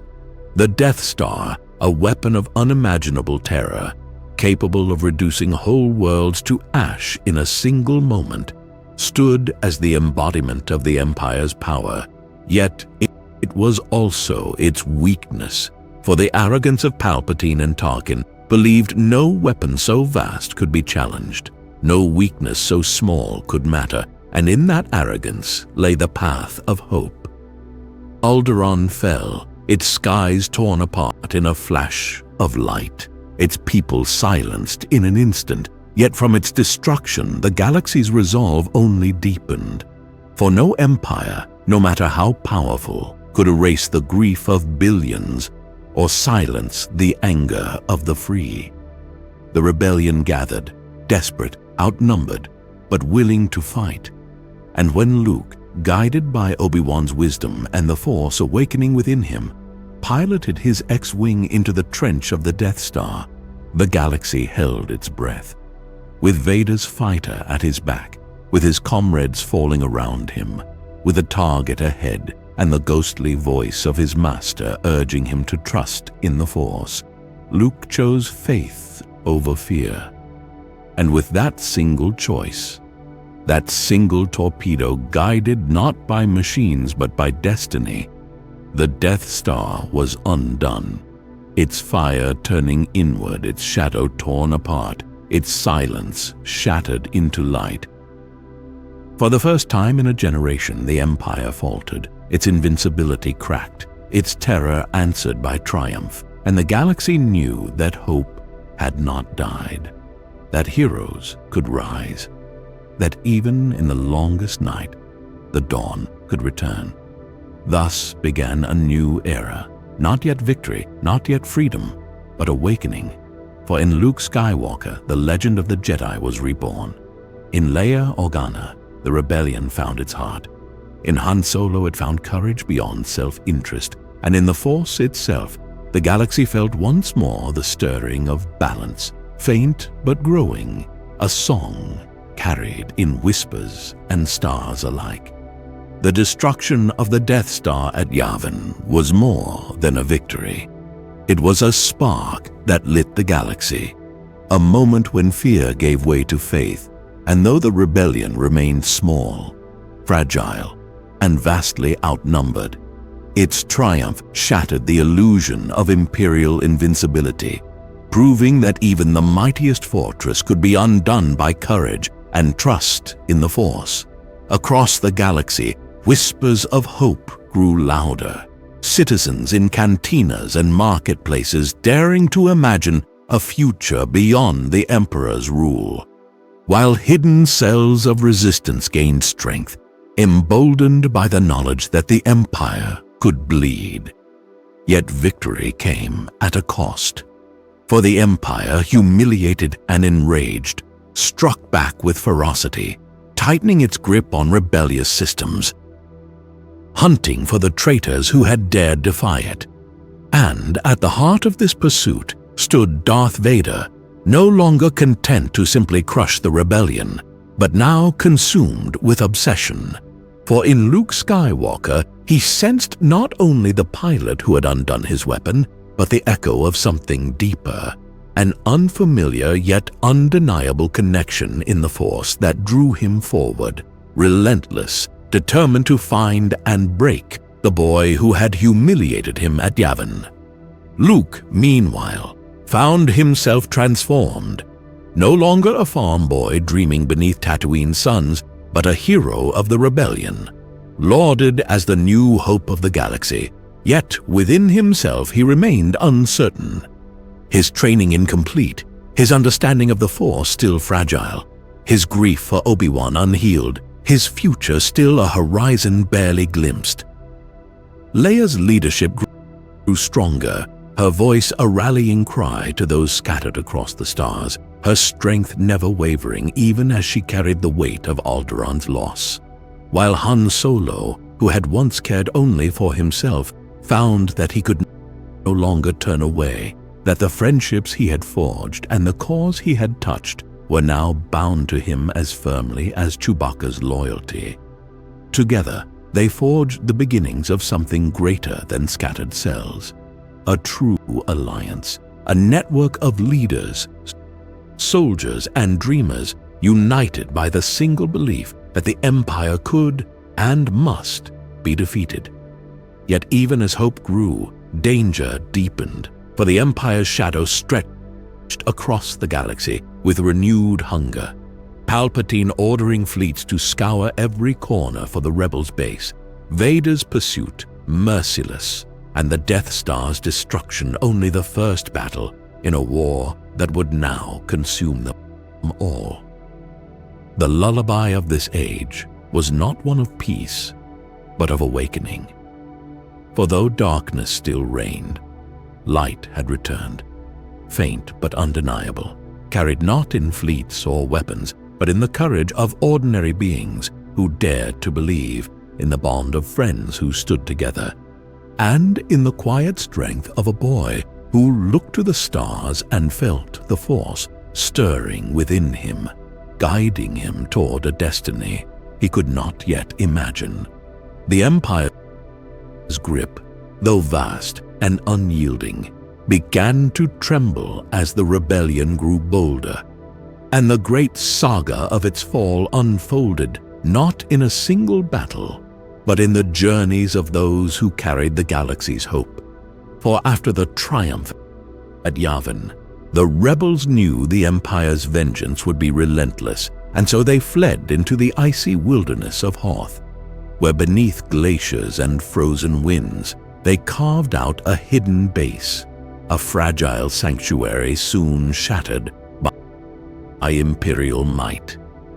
Darth Vader, obsessed now with the pilot who had destroyed the Death Star, led the assault personally, his iron will turning fleets into hammers, his stormtroopers spilling across snowfields as walkers thundered forward. And though the rebels fought bravely, the base fell, scattering survivors once more across the stars. Luke Skywalker, guided by a vision, sought the wisdom of Yoda on Dagobah, where the exiled master, small in stature yet vast in the Force, trained him not in victory but in patience, not in strength but in understanding, teaching him that a Jedi's true battle was within, that fear and anger were the paths to ruin. Yet even as Luke learned, the shadow of destiny pressed upon him, and when visions of his friends in peril lured him to Cloud City, he left before his training was complete, stepping into a confrontation that would scar him forever. On platforms high above the gas giant, in chambers shrouded in steam, Luke faced Vader not as a boy, but as a Jedi in waiting, their duel fierce and unbalanced. Vader's strikes heavy with power, Luke's with desperate resolve, and when at last the Sith Lord's blade severed his hand, the revelation came like a wound deeper than any injury. Vader was Anakin Skywalker, his father, not dead but consumed, not a memory but a shadow standing before him. The truth shattered him, yet also bound him, for in that moment Luke realized his destiny was not only to fight the Empire, but to confront the darkness within his own bloodline. The rebellion staggered, but did not fall, its spirit carried forward by Leia's strength, Han's sacrifice in carbonite, and the courage of countless nameless fighters who refused to surrender. And as time carried them forward to Endor, the final act unfolded. Palpatine himself revealed his hand, luring the rebels into a trap, a second Death Star gleaming above the forest moon, defended by fleets and legions, its very construction a symbol of the Emperor's arrogance. Yet in this arrogance lay opportunity, for Han and Leia led a strike upon the shield generator below, while above in the void fleets clashed in fire and chaos, the rebellion risking everything in a final gamble.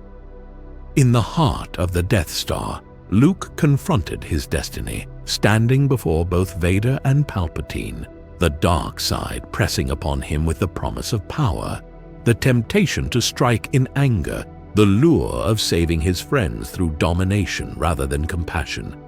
The duel with his father raged, each strike not only of sabers but of spirit, Luke teetering on the edge of the same fall that had claimed Anakin, until at last, in a surge of fury, he struck Vader down, standing poised to deliver the final blow, and then chose mercy, casting aside his weapon, declaring himself a Jedi like his father before him. In that moment, light pierced shadow, for when Palpatine unleashed his fury, when the Emperor's lightning threatened to consume Luke, it was not the son who fell, but the father who rose. Anakin Skywalker, buried beneath years of armor and hate, returned in a single act of love, seizing the Emperor and casting him into the abyss, sacrificing himself to save his child, and in doing so, fulfilling the prophecy he had once betrayed. The Death Star fell in fire, the Emperor's laughter silenced. And though Anakin's body could not be saved, his spirit found peace. His face revealed one last time to his son in the soft glow of humanity returned. Whispering gratitude, whispering love, whispering freedom. Across Endor, fires burned in celebration. Ewoks drummed songs of victory, fleets rejoiced, and for the first time in a generation, the galaxy saw dawn, the Empire broken, its master slain, its enforcer redeemed. The fall of the Empire was not merely the destruction of fleets or weapons, but the triumph of hope over fear, of mercy over anger, of love over hate, and its lullaby endures as a promise that even in the darkest night, light can rise again. Carried in the choices of those who dared to believe. The Death Star's fiery destruction above Endor marked not only the death of the Emperor and the redemption of Anakin Skywalker, but the unraveling of the Empire itself, a vast machinery of fear suddenly left without its master, its legions still formidable but its spirit fractured, and across the galaxy the shock of Palpatine's fall rippled like a tremor through hyperspace.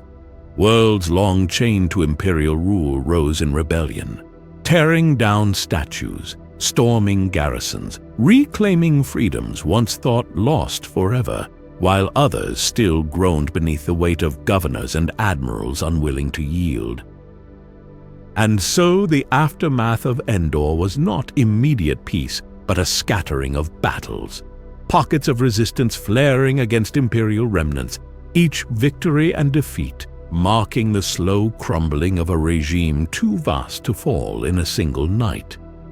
For Leia Organa, the victory was both triumph and burden, her voice carrying the rebellion forward as it transformed into the new Republic, a government striving to heal the wounds of war while building upon fragile foundations, her leadership steady even as grief for Alderaan lingered, and her heritage as the daughter of Anakin Skywalker remained a secret she bore in silence.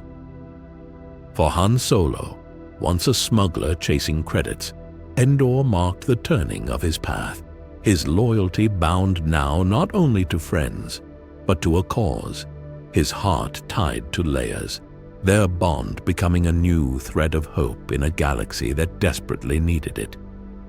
For Luke Skywalker, the final moments with his father defined him, the revelation that even in the deepest darkness, redemption was possible, shaping his destiny as the last Jedi. A guardian who would now carry forward not only the Order's legacy, but its lessons, both triumphs and failures, his gaze turning toward rebuilding even as he felt the loneliness of being the last of his kind. Yet the galaxy did not rest, for though the Emperor was gone, warlords rose in his absence, admirals carving empires of their own from the wreckage, fleets clashing in fragmented civil wars, stormtroopers fighting not for unity but for survival. And in this chaos, the New Republic struggled to assert itself, balancing the dreams of freedom with the realities of governance. Its Senate once again filled with voices eager for power, its leaders aware that the line between victory and division was perilously thin. The Battle of Jakku, fought in the shadow of a dying planet, became the final decisive clash, the last great stand of Imperial might, where star destroyers fell burning into sand and the New Republic claimed triumph. Yet even in this victory, the galaxy's wounds did not vanish, for the remnants of the Empire fled into the unknown regions, carrying with them the seeds that would one day grow into the First Order. Thus, the fall of the Empire was not a single ending, but a long twilight, its night broken but its shadows lingering. And as the galaxy turned toward dawn, its lullaby was both hopeful and somber, reminding all who lived through it that empires may fall, but their echoes remain, shaping the future in ways yet unseen. The fall of the Empire did not come with a single victory song, but with 1,000 quiet awakenings across the stars. For even as bonfires burned on Endor, and Ewoks drummed their joyous rhythms beneath the shattered wreckage of the Death Star, the galaxy beyond was still bound in chains. Stormtroopers still patrolled cities, governors still ruled with iron fists, and fleets still patrolled hyperspace lanes, unwilling to yield even as their emperor was gone. Yet word of his death spread like fire, carried on smugglers' whispers, on intercepted transmissions, on the very wind of the Force, and for countless beings who had lived too long in silence, it became the moment to rise, to tear down Imperial banners, to cast out overseers, to reclaim the voices long stolen from them. Across core worlds and outer rim alike, revolts flared. On Coruscant, citizens flooded plazas to topple statues. On Reloth, Twi'leks rose from occupation. On Kashyyyk, enslaved Wookiees struck back against their captors, and though not all succeeded, the tide was turning, the cracks widening in what had once seemed an unbreakable order. For Leia Organa, this was the dawn she had fought for, yet its light came with weight, for leading the rebellion into the New Republic meant transforming passion into politics, uniting scattered cells and victory celebrations into a government strong enough to hold but gentle enough not to repeat the tyranny it had replaced. And in this burden she found strength, though within her heart Alderaan's absence still echoed, a reminder that freedom was fragile and always worth defending. Han Solo, no longer smuggler nor rogue, found himself caught between the life of a husband and father-to-be and the duty to aid the fragile Republic, his loyalty deepened by love but tested by the scars of war that did not vanish with the Empire's fall. Luke Skywalker, last of the Jedi, carried the quietest but heaviest burden of all, for with his father redeemed and gone, the order that had once stood for millennia now rested upon his shoulders alone, and though he smiled in the glow of victory, he also felt the loneliness of being the last, the whisper of the Force urging him onward toward a destiny not yet written. And still, the Empire lingered, its remnants scattered, but not erased. Admirals and moffs refusing to surrender. Fleets clashing in skirmishes that stretched on for years. Battles fought at Jakku, at Akiva, at countless nameless worlds where imperial pride burned too fiercely to die. The Battle of Jakku became the Empire's last stand, its great star destroyers falling from the sky into deserts that would bury them in silence for generations. And with their defeat, the Empire's strength was broken, its remnants fleeing into the unknown regions where whispers of new shadows stirred. Thus, the fall of the Empire was both an ending and a beginning, an age of tyranny undone by courage, but also a reminder that freedom is never free, that victory is not the same as peace, that the shadows of the past always linger at the edge of dawn, waiting, watching, whispering. And so, as the galaxy breathed beneath its first sunrise without an emperor, its lullaby was bittersweet, the song of hope reborn, of tyranny broken, of families reunited, but also of wounds still unhealed, of battles still to come, of the truth that even fallen empires cast long shadows that stretch across the stars.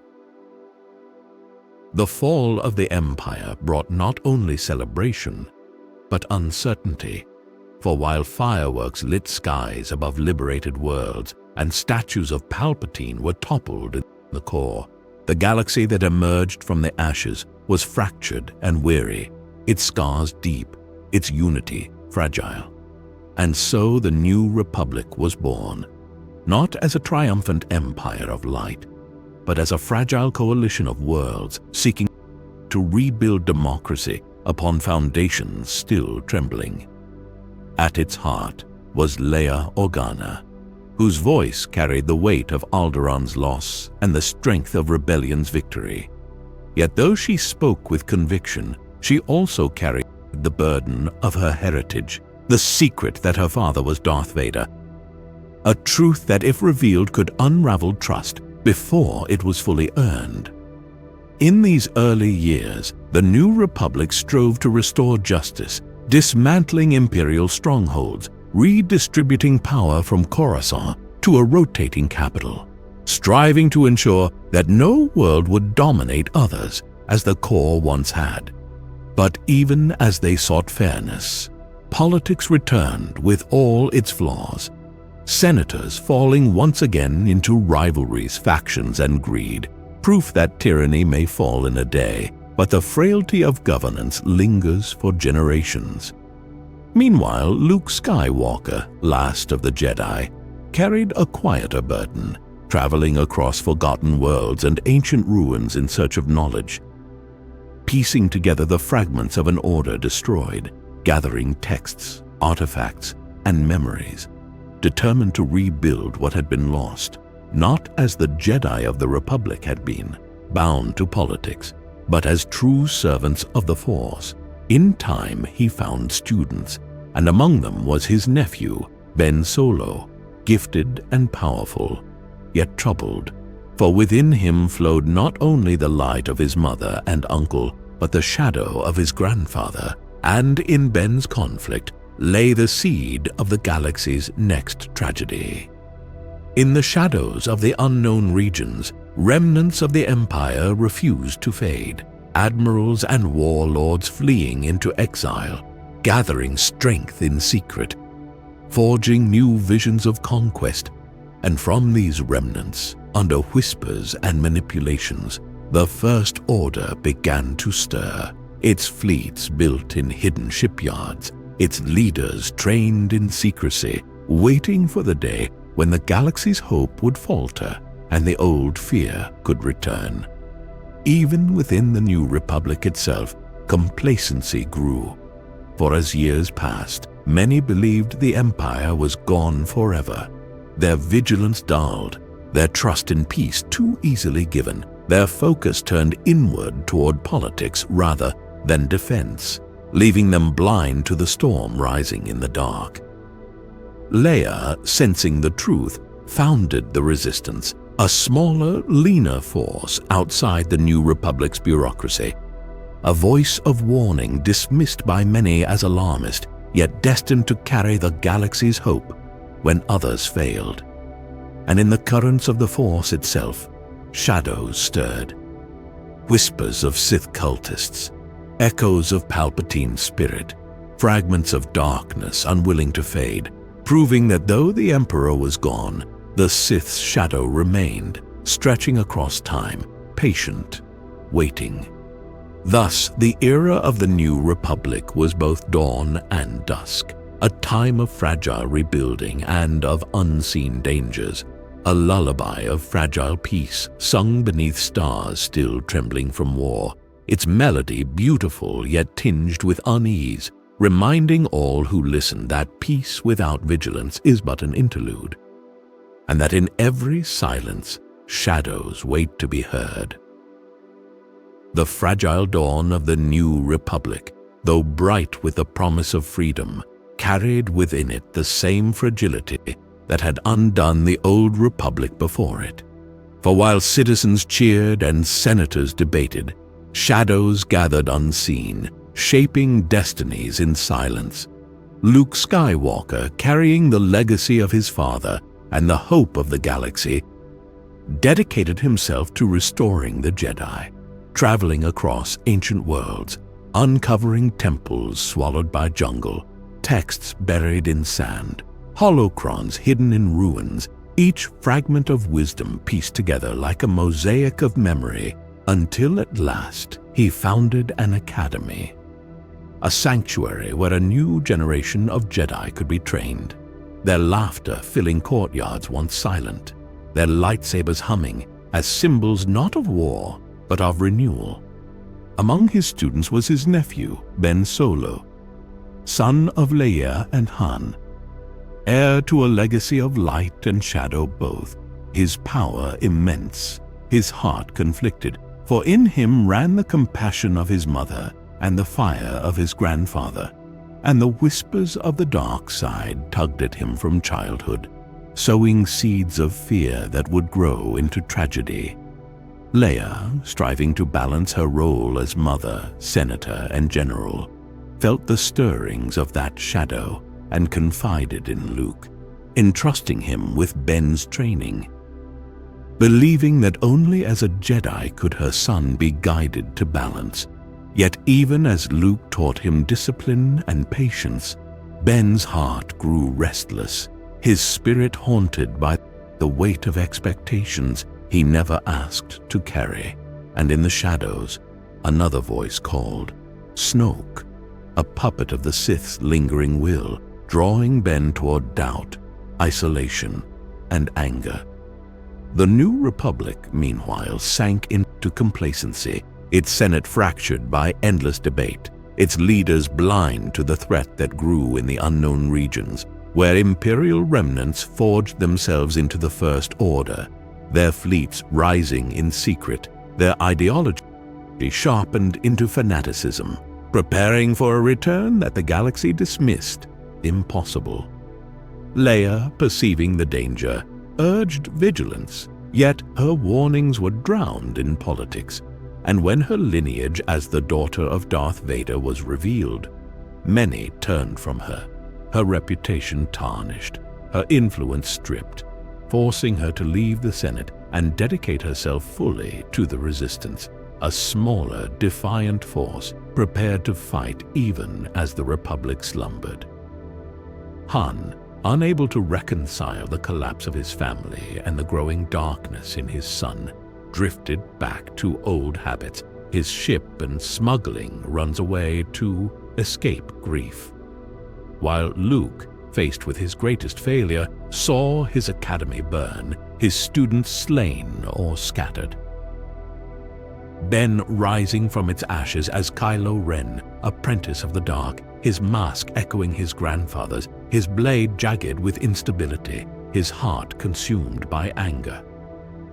In despair, Luke withdrew, vanishing into exile, his hope broken, his faith in the Jedi shattered, and so the galaxy found itself once again balanced upon a knife's edge, The New Republic blind, the First Order growing, Leia standing almost alone as the sentinel of freedom, and in the quiet currents of the Force, darkness stirred, whispering of a return older and deeper than any yet faced. Thus, the New Republic and the shadows that haunted it became not the lullaby of lasting peace, but the uneasy song of interlude. A fragile melody of hope woven with discord, reminding the galaxy that victory in war is not the same as victory in the heart, and that light, no matter how bright, must always remain vigilant against the patient, eternal rise of shadow. The galaxy, though freed from the shadow of the Empire, soon discovered that peace is fragile and fleeting. For in the years after Endor, as the New Republic grew complacent and the Jedi Order remained only a dream half-built, the darkness that had fled into the unknown regions returned, reshaped into the First Order, its fleets gleaming in black, its soldiers bred not of clone vats but of stolen children molded into obedience. Its leaders fanatics devoted to restoring tyranny under a new banner. And into this gathering storm rose Kylo Ren, once Ben Solo, heir to the Skywalker bloodline, twisted by fear and anger into a servant of shadow, his blade unstable, his mask echoing Vader's, his heart still torn between the light he denied and the darkness he embraced. The New Republic, blind to the threat, dismissed the warnings of Leia Organa, whose resistance fought on the fringes with too few ships, too little support, yet unyielding spirit. And when the First Order unveiled its monstrous weapon, Starkiller Base, a planet turned into a superweapon capable of devouring stars, the galaxy trembled once more as entire systems were annihilated in fire. Yet hope awoke again, carried not in senators or generals, but in a scavenger girl from Jakku, Rey, who dreamed of belonging and discovered within herself the spark of the Force. Alongside her stood Finn, a stormtrooper who defied programming to choose compassion, and Poe Dameron, a pilot whose courage lit skies with defiance, and together with Han Solo, Leia, and Chewbacca, they struck the weapon down, proving once more that arrogance blinds even the strongest tyrants. But victory carried sorrow, for Han fell at the hand of his own son, Kylo Ren, the boy he had once cradled now consumed by shadow. And the wound of that loss scarred both Leia's heart and Kylo's soul. Rey, seeking answers, found Luke Skywalker not as the hopeful teacher she expected, but as a hermit cloaked in regret, his failure with Ben having driven him to exile, his faith in the Jedi broken, his belief in legacy fractured. Yet through her persistence, her compassion, and her undeniable bond with the Force, she rekindled in him the truth that even the greatest failures need not be final. Luke's final act upon Crate, projecting himself across the stars to face the First Order and give the Resistance time to survive, became not only his redemption, but his transcendence, his luminous spirit passing into the Force as a beacon for generations. Still, the First Order's grip tightened, the Resistance reduced to a handful of fighters, its hope nearly extinguished, until whispers grew of a shadow even older than Vader or Snoke, the voice of Emperor Palpatine echoing once more, his spirit having endured through dark science and loyal cultists, his fleets hidden in the depths of Exegol, a final order meant to bring the galaxy to its knees once again. In this final storm, Rey discovered her lineage, the truth that she was Palpatine's granddaughter, the heir to his darkness. Yet in that revelation she found not despair, but defiance, for she chose not to inherit his legacy, but to forge her own, guided by Leia, by Luke's spirit, by the memory of Han's courage, and the bond of friends who refused to yield. In the end, On Exegol's storm-lit plains, she faced her greatest trial, standing against the Emperor's fury, his lightning tearing at the stars, his power threatening to consume the galaxy once more. Yet with the voices of all the Jedi before her whispering strength, with Ben Solo redeemed at her side, she stood firm, reflecting his darkness back upon him, ending at last the shadow that had haunted the galaxy for generations. The First Order crumbled, its fleets undone, its master silenced, and as dawn broke across the stars, Rey chose her name not from blood, but from belonging, taking Skywalker as her mantle, her saber glowing gold beneath Tatooine's twin suns, a symbol that though bloodlines may fade and legacies may falter, hope endures when chosen freely. Thus, the sequel era, filled with war and grief, with redemption and discovery, became not merely the closing of one saga, but the lullaby of renewal.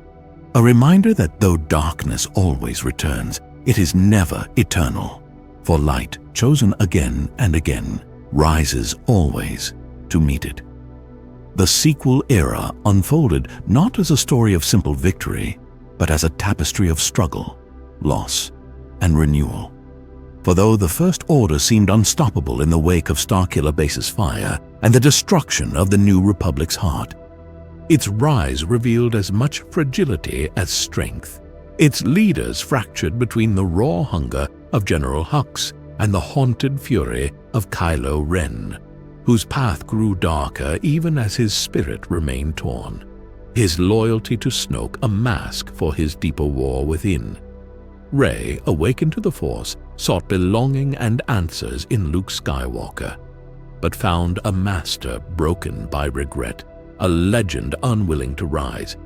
And in that gulf between expectation and reality, she discovered that the journey of a Jedi was not to inherit a perfect order, but to shape her own meaning from the fragments left behind. The Resistance, reduced to embers after their flight from Dakar and the desperate chase that led to Krayt, endured only because Leia's leadership remained unshaken, her presence the last pillar holding against collapse. And even when hope seemed lost, when allies failed to answer their calls, the spark of her resolve endured, teaching that true strength was not in fleets, but in faith.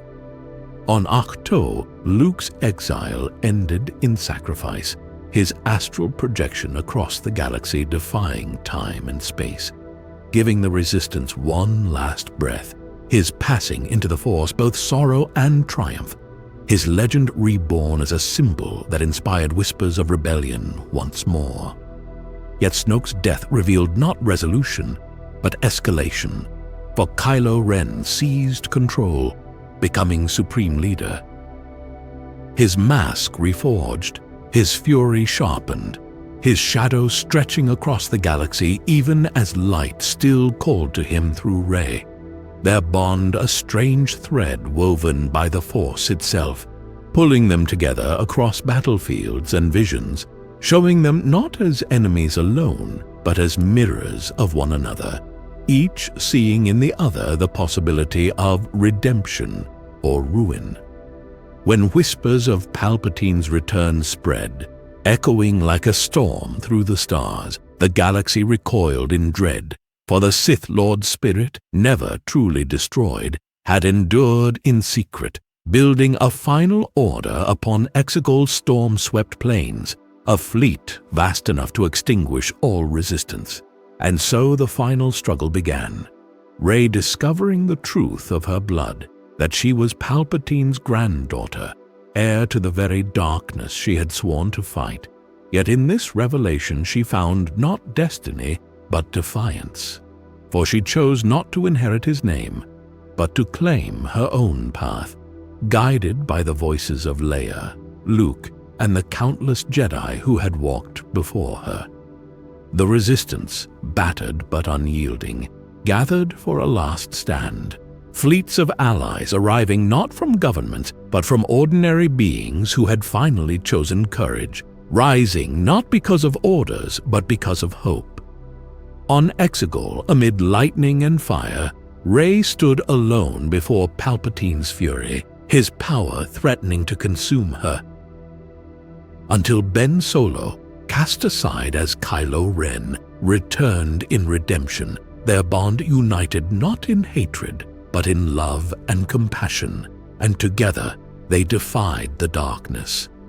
Rey, calling upon the strength of all who came before, turned the Sith's power back upon itself, ending Palpatine's shadow once and for all, even as the cost nearly consumed her life. Ben, restored, gave his final breath to save her, completing the cycle of a Skywalker's fall and redemption, his spirit joining his family in peace.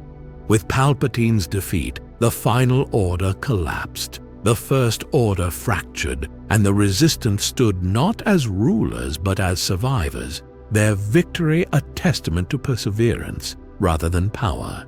Rey, carrying both burden and blessing, journeyed to Tatooine, where beneath the twin suns she laid the sabers of Luke and Leia to rest, their legacy complete, her own beginning marked by the golden glow of her new blade and the choice of her name, Skywalker, claimed not by blood, but by belonging. Thus, the sequel era closed, not as a story of empires and armies, but of individuals, Leia's unyielding strength, Luke's final act of hope, Ben's redemption, and Rey's choice. That reminded the galaxy that the Force is not bound by lineage, that light rises not from destiny, but from choice, and that even in the darkest nights, hope can be found in those who dare to believe.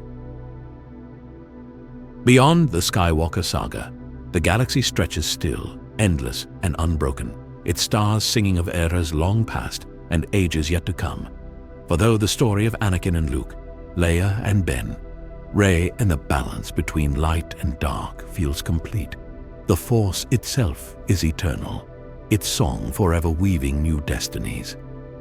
In the ancient past, long before Skywalkers, before even the Republic, the galaxy knew the Jedi of Tython, seekers who learned not only to wield the Force, but to balance its dual currents, their meditations shaping the very foundation of what would become the Jedi and Sith, their rise and schisms proof that even from the first steps of enlightenment came division. And across the centuries, others carried that same struggle, the Old Republic standing as a beacon of unity, even as Sith empires rose and fell, their wars carving scars into the galaxy that never fully healed. Heroes and villains beyond the Skywalker name have walked these paths. Revan, who fell to shadow and returned to light, proving that redemption was always possible. The exile who restored the Jedi after devastation. The countless nameless guardians who defended worlds during the High Republic when starlight beacons shone bright. And in the long future, whispers yet unwritten tell of new orders, new Jedi, and new shadows. For though individuals pass, the struggle between hope and fear endures as naturally as day follows night. Rey's choice to take the name Skywalker was not the closing of a book, but the turning of a page. For in her golden blade lies not only the memory of Luke and Leia, but the promise that others will rise, that the Jedi are not bound to a single family, but to the Force itself, infinite and eternal. And across the galaxy, beyond Tatooine's suns and Jakku's deserts, new Force-sensitives stir, children who move objects without knowing why, who feel whispers in the wind or light in the dark, waiting for the moment when they, too, will hear the call. The galaxy beyond the Skywalkers is vast. The Mandalorians, whose creed binds them to honor and survival, their history intertwined with Jedi and Sith alike. The Chiss, hidden in the unknown regions, with tacticians like Thrawn shaping futures with intellect rather than sabers.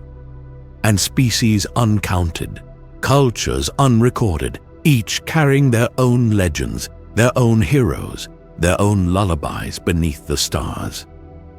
Even the Sith, though defeated time and again, remain not as bloodlines, but as philosophy, for ambition, anger, and hunger are part of every being, and their return is as inevitable as the rising of suns. Yet the truth whispered in every age is that light endures, not always in the same form, not always in the same heroes, but always somewhere in someone willing to stand, to choose compassion over fear, hope over despair. Beyond the Skywalker Saga lies the endless cycle of the galaxy itself, the rise and fall of empires, the struggles of families and individuals, the eternal current of the Force carrying all of it forward, a song with no final note. And so, as you drift into dreams, remember that though one story has ended, countless others await, hidden in the constellations, waiting to be told, waiting to awaken, reminding us that the galaxy is infinite and the Force eternal. Its lullaby always there, soft and steady, beyond the Skywalkers, beyond endings, forever. Beyond the Skywalker Saga, the galaxy continues to breathe, for its story is not bound to a single family, nor even to a single war, but to the eternal currents of the Force, always flowing, always whispering, always shaping new destinies. And as one chapter closes, countless others begin, each star holding a tale yet to be told. Long before Luke, Leia, or Rey, the galaxy had seen the rise of Mandalorians, warriors who clashed with Jedi in endless wars, their Beskar armor and creed a testament to resilience and honor. And even in later eras, their story continued through Din Djarin and Grogu, showing that bonds of love and found family could reshape traditions older than empires. And long before Anakin Skywalker was born, there were the Old Republic legends, Revan, whose path through both light and dark proved that redemption is possible even in the deepest shadow, and Bastila Shan, whose strength saved civilizations, their stories singing of a galaxy where Jedi and Sith clashed not in secrecy, but in open wars that shook the stars themselves.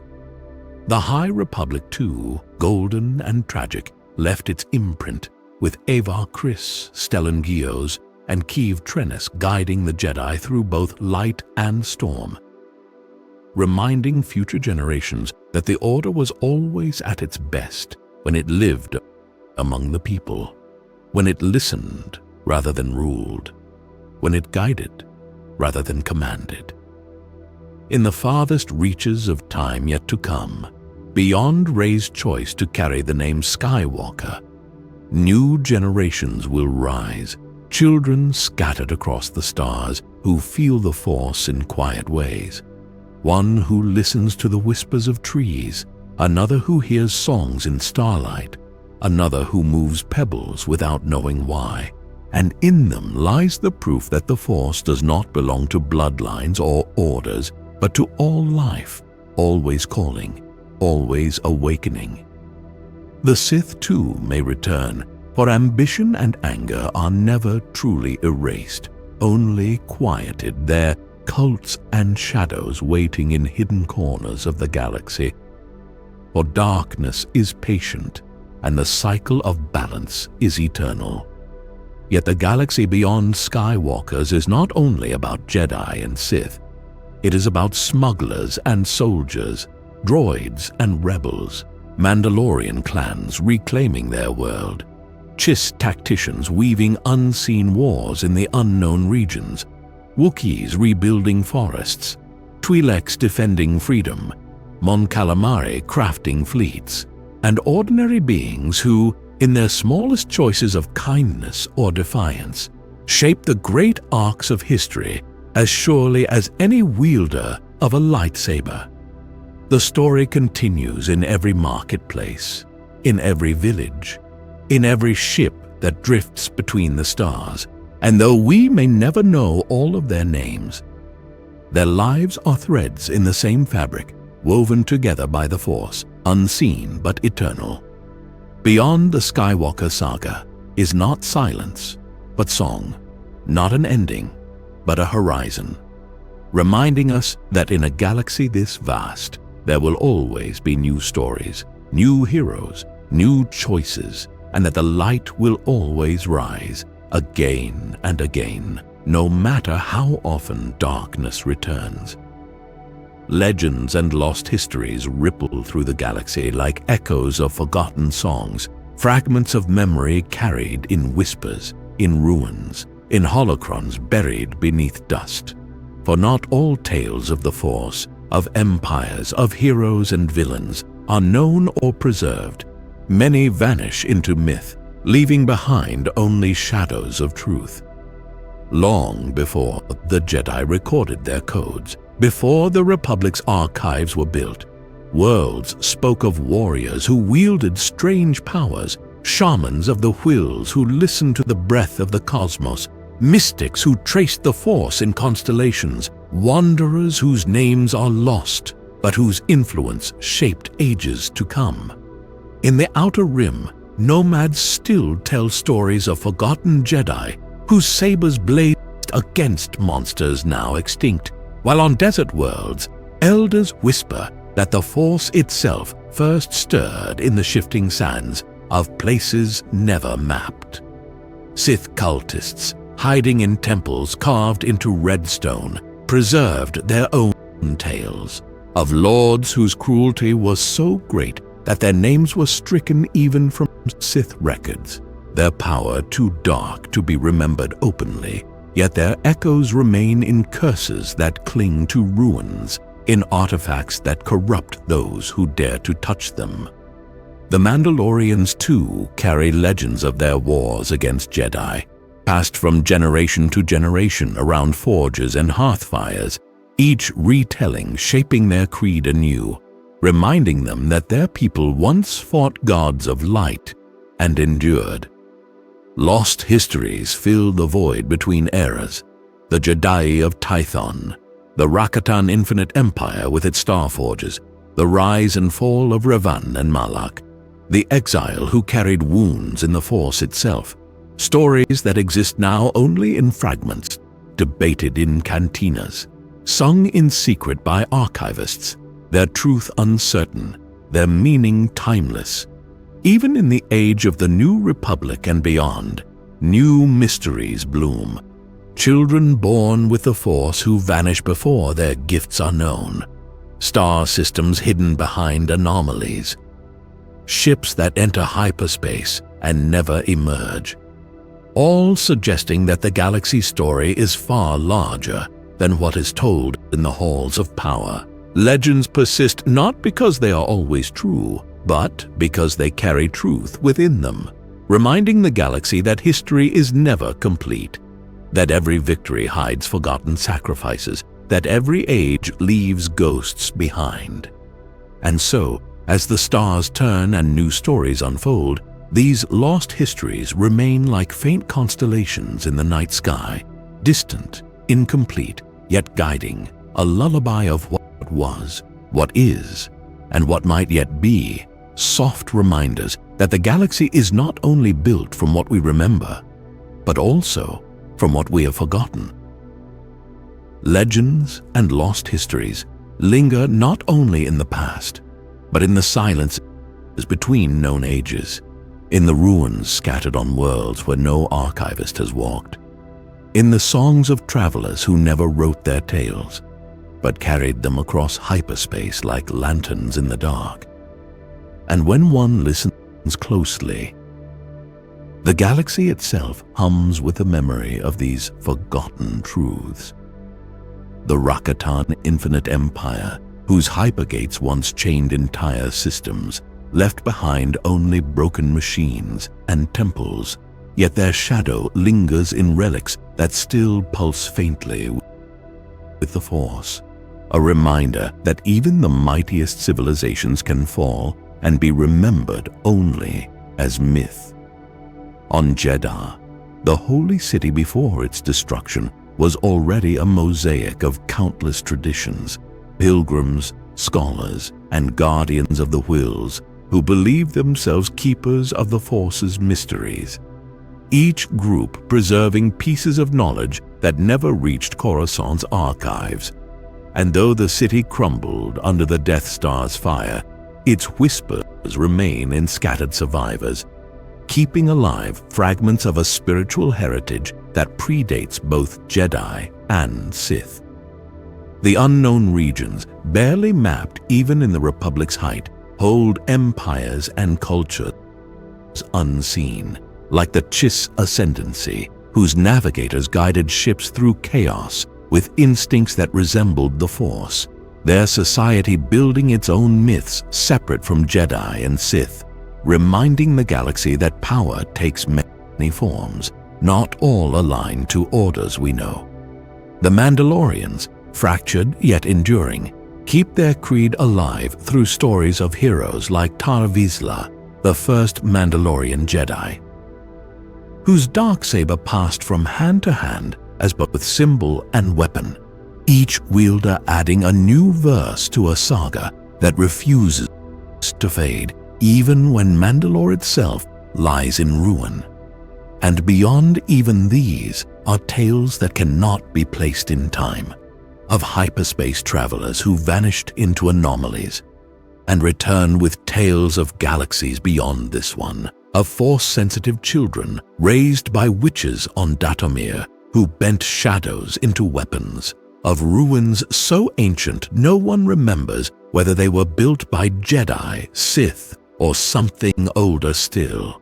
For every truth remembered, there are 100 more forgotten, waiting to be uncovered, and these lost histories remind us that the galaxy is not a straight line from beginning to end, but a great web of lives, some recorded, some erased, yet all woven into the current of the Force.